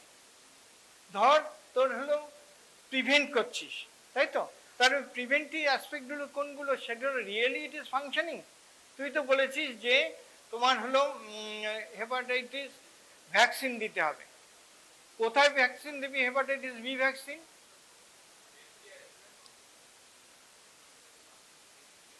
হ্যাঁ, ও কোথায়, ও বলছে দেখ, ও পড়ে এসেছে রিসেন্টলি, বোধহয় ওকে ইয়েতে নিয়ে যাওয়া হয়েছিল ওই রুরালে, তখন ওখানে দেখেছিল তুমি কিভাবে কোথার থেকে তুমি এটা হলো ট্রিটমেন্টটা নাও বা কিছু। ও তুই বললি সেই জন্যে কি, তাই তো, ঠিক বুঝেছিস, এই জিনিসটাই করেছিস। কিন্তু ব্যাপারটা এটাই যে কি বললাম বল এখন, হ্যাঁ, এইটা হলো তুই হলো দেখবি 3টে হেপাটাইটিস বি ভ্যাকসিন দিয়া বাচ্চাদের, 3 ডোজ, 3 ডোজ। হ্যাঁ, এবং হ্যাঁ রাইট, 3টে ডোজ দেওয়া হয়, এবং এই 3টে ডোজের থেকে যেটা হলো একটা বার্থে দেওয়া হচ্ছে, বার্থে 0টা দেওয়া হচ্ছে। হ্যাঁ, 0 ডোজটা কেন, বার্থ ডোজটা কেন দেয় হেপাটাইটিস? এইটা সব জায়গায় করেনি, সব জায়গায় ধর আন্ডার বাচ্চা চিলড্রেন তাদের এটা দেওয়া হয়, কিন্তু এই বার্থ যেটা হলো বার্থ ভ্যাকসিনেশন, সেটা কিন্তু স্টার্ট করতে হবে সব জায়গায়। এটার একটা ক্রাইটেরিয়া, যেখানে দেখিস এত পার্সেন্ট অফ দি কান্ট্রি তারা হলো নিয়েছে হলো এই প্রসেসটাকে, অর্থাৎ এই মানে ইয়েটাকে হলো বার্থ 0 ডোজে হলো 0 বার্থ, তাতে 0 ডোজটা বার্থ রেটে, বার্থ ডোজ বলবি, বার্থ ডোজটা হলো দিচ্ছি কারা। এর ইম্পর্টেন্স একটাই, যদি দেখিস যদি বার্থের সঙ্গে সঙ্গে দিতে পারিস, দেখবি প্রায় 80-19% হলেও ক্রনিক কেরিয়ার থাকবে না, ঠিক আছে না?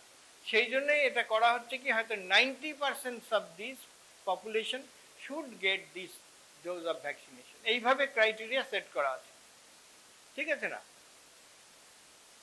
একটা তুই যেটা করবি হ্যালো চাইল্ড বার্থে প্রথমেই বলেছি যে vertical transmission or at the time of birth transmission, ঠিক আছে না? এই যে ট্রান্সমিশনটা হচ্ছে সেটা একমাত্র রুখতে পারে তুই যদি সঙ্গে সঙ্গে তুই ভ্যাকসিন দিস, ঠিক আছে, ক্রনিসিটিতে যাবে না। তাহলে তুই বুঝতে পারবি কি করে যে ওর ইনফেকশন গেছে, কি দেখবি? হ্যাঁ, অ্যান্টিজেন নেগেটিভ কতদিনের মধ্যে দেখবি? হ্যাঁ, পুর ইনকিউবেশন পিরিয়ডের মধ্যে একটা দেখা, ঠিক আছে না? এইটাই। তাহলে এটা বাইরে থেকে আসেনি, এটা মায়ের কাছ থেকে এসেছে ব্যাপারটা। আর যদি থাকে মায়ের ক্রনিক, তাহলে হিস্ট্রি অফ মাদার্স যদি ক্রনিক হলো তোর হলো থাকে, এইচবি ক্যারিয়ার যদি হয়, ক্রনিক ইনফেকশন থাকে, তাহলে তো এটা করতে হবে। তাহলে মোটামুটি জায়গাগুলো কোন জায়গাগুলো পেলি? একটা হলো বাচ্চাদেরও ভ্যাকসিন দিচ্ছিস, বড়দেরও ভ্যাকসিন দিচ্ছিস, ঠিক আছে, কিন্তু বাচ্চাদের ভ্যাকসিন দিলে কি হচ্ছে, তাহলে ক্রনিসিটিটা কম হবে।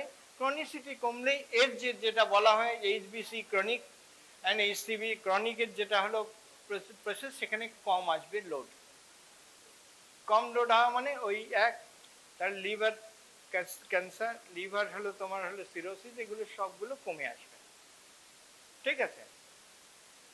কিন্তু তোকে যে জিনিসটা আসবে এরপরে, সেটা হলো হ্যাঁ, if it is more than 20,000, 2,000 না, it is less than 2,000, it is 2,000 to 20,000, note is been monitoring only, it is more than 20,000, তখন সেটা দেবি তুই অ্যান্টিভাইরাল ট্রিটমেন্ট করবি। ওই যে বার্ড ডোজে তুই যখন দিলি তখন কি করবে, একটা অ্যান্টিবডি তৈরি করে ওটাকে আর ক্রনিসিটিতে যাবে না।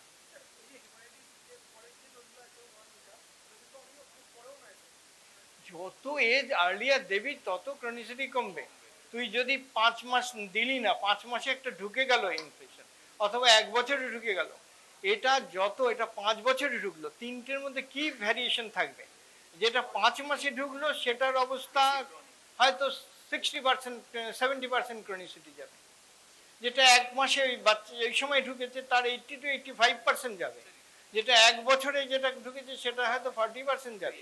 যেটা 5 বছরে ঢুকলো সেটা হয়তো 10%, 15% যাবে। অ্যাডাল্টে দেখলি যে 5% চান্স।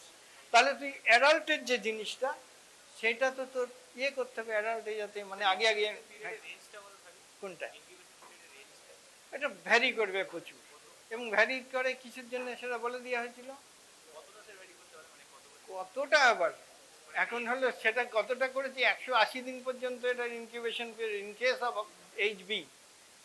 এইচবি ভাইরাস, মানে 6 মাস, তাই তো। আর একটা হলো কি, কতদিন থেকে স্টার্ট করে 1 মাস থেকে ধর চান্স হলো 30 to 180, whereas incubation period is less in case of hepatitis A, hepatitis E, তাও এ ম্যাক্সিমাম কম হেপাটাইটিস, কিন্তু এইগুলোতে কিন্তু অনেকটা ইনকিউবেশন। ধর হেপাটাইটিস তোর হলো ডি অ্যান্ড তোর হলো বি, তাহলে একসাথে হতে পারে তো, এবং একসাথে হতে পারে কখন হবে, দুটোই যখন ভাইরাস একসাথে কখন করবে। যদি শুধু আইসোলেট এইচডি যায় কিছু হবে না, কেন, ওটা রেপ্লিকেটই করতে পারে না। ওটাকে ফাংশন করতে গেলে রেপ্লিকেট হতে ওর কভার করতে হবে ওই সারফেস অ্যান্টিজেন দিয়ে, তাহলে এইচবি কে এর দরকার হচ্ছে। তাহলে এক হতে পারে একসাথে যাচ্ছে, আর একটা হতে পারে এইচবি অলরেডি এক্সিস্ট করছে, ইট ইজ নট হলো এইচবি মানে ক্রনিক্যালি আছে, এইচবি মানে পারসিস্ট করছে, সেখানে এসে এইচডি আসলো তখন। এবার কোশ্চেন হচ্ছে যাই হোক, শুধু যদি অ্যালোন যদি হয়, অ্যালোন থাকলে অনেক ভালো, কোনো অসুবিধা নেই। তুই অ্যালোন থাকলে কি হবে, ও বেশি দিন বাঁচবে। এইচবি ভাইরাস হলো তার হলো আলটিমেট ওর ইয়েটা কমপ্লিকেশনস অনেক কম থাকবে। And in case of hepatitis C it is 110 million, তার মধ্যে দেখছিস 80 মিলিয়ন ক্রনিক। কত ম্যাক্সিমাম লোড চিন্তা করার হয়, যেখানে দেখছিস আমাদের এই দেশের চাইতে এই চায়না ফাইনা যত এদিকে আছে এশিয়ান অ্যান্ড ইউরোপিয়ান, হ্যাঁ মেডিটেরিয়ান এরিয়া, সবগুলোতে বেশি, বরং বলবি যে ইস্ট এশিয়াতে কম, ঠিক আছে না। এই জিনিসগুলো তোকে খেয়াল করতে হবে। তাহলে তোর হলো কো-ইনফেকশন এইচডি, কি করে বুঝবি it is not the super infection এইচডির সাথে, বি ভাইরাসের সাথে এটা গেল না পরে গেল, বুঝতে হবে তো। কেন, এইচডি যদি পড়ে যায় সুপার ইনফেকশন হয়, কো-ইনফেকশন না হয়ে থাকে, তুই জানবি ক্রনিসিটি আরো খারাপ এবং প্রোগ্রেস আরো খারাপ, ঠিক আছে।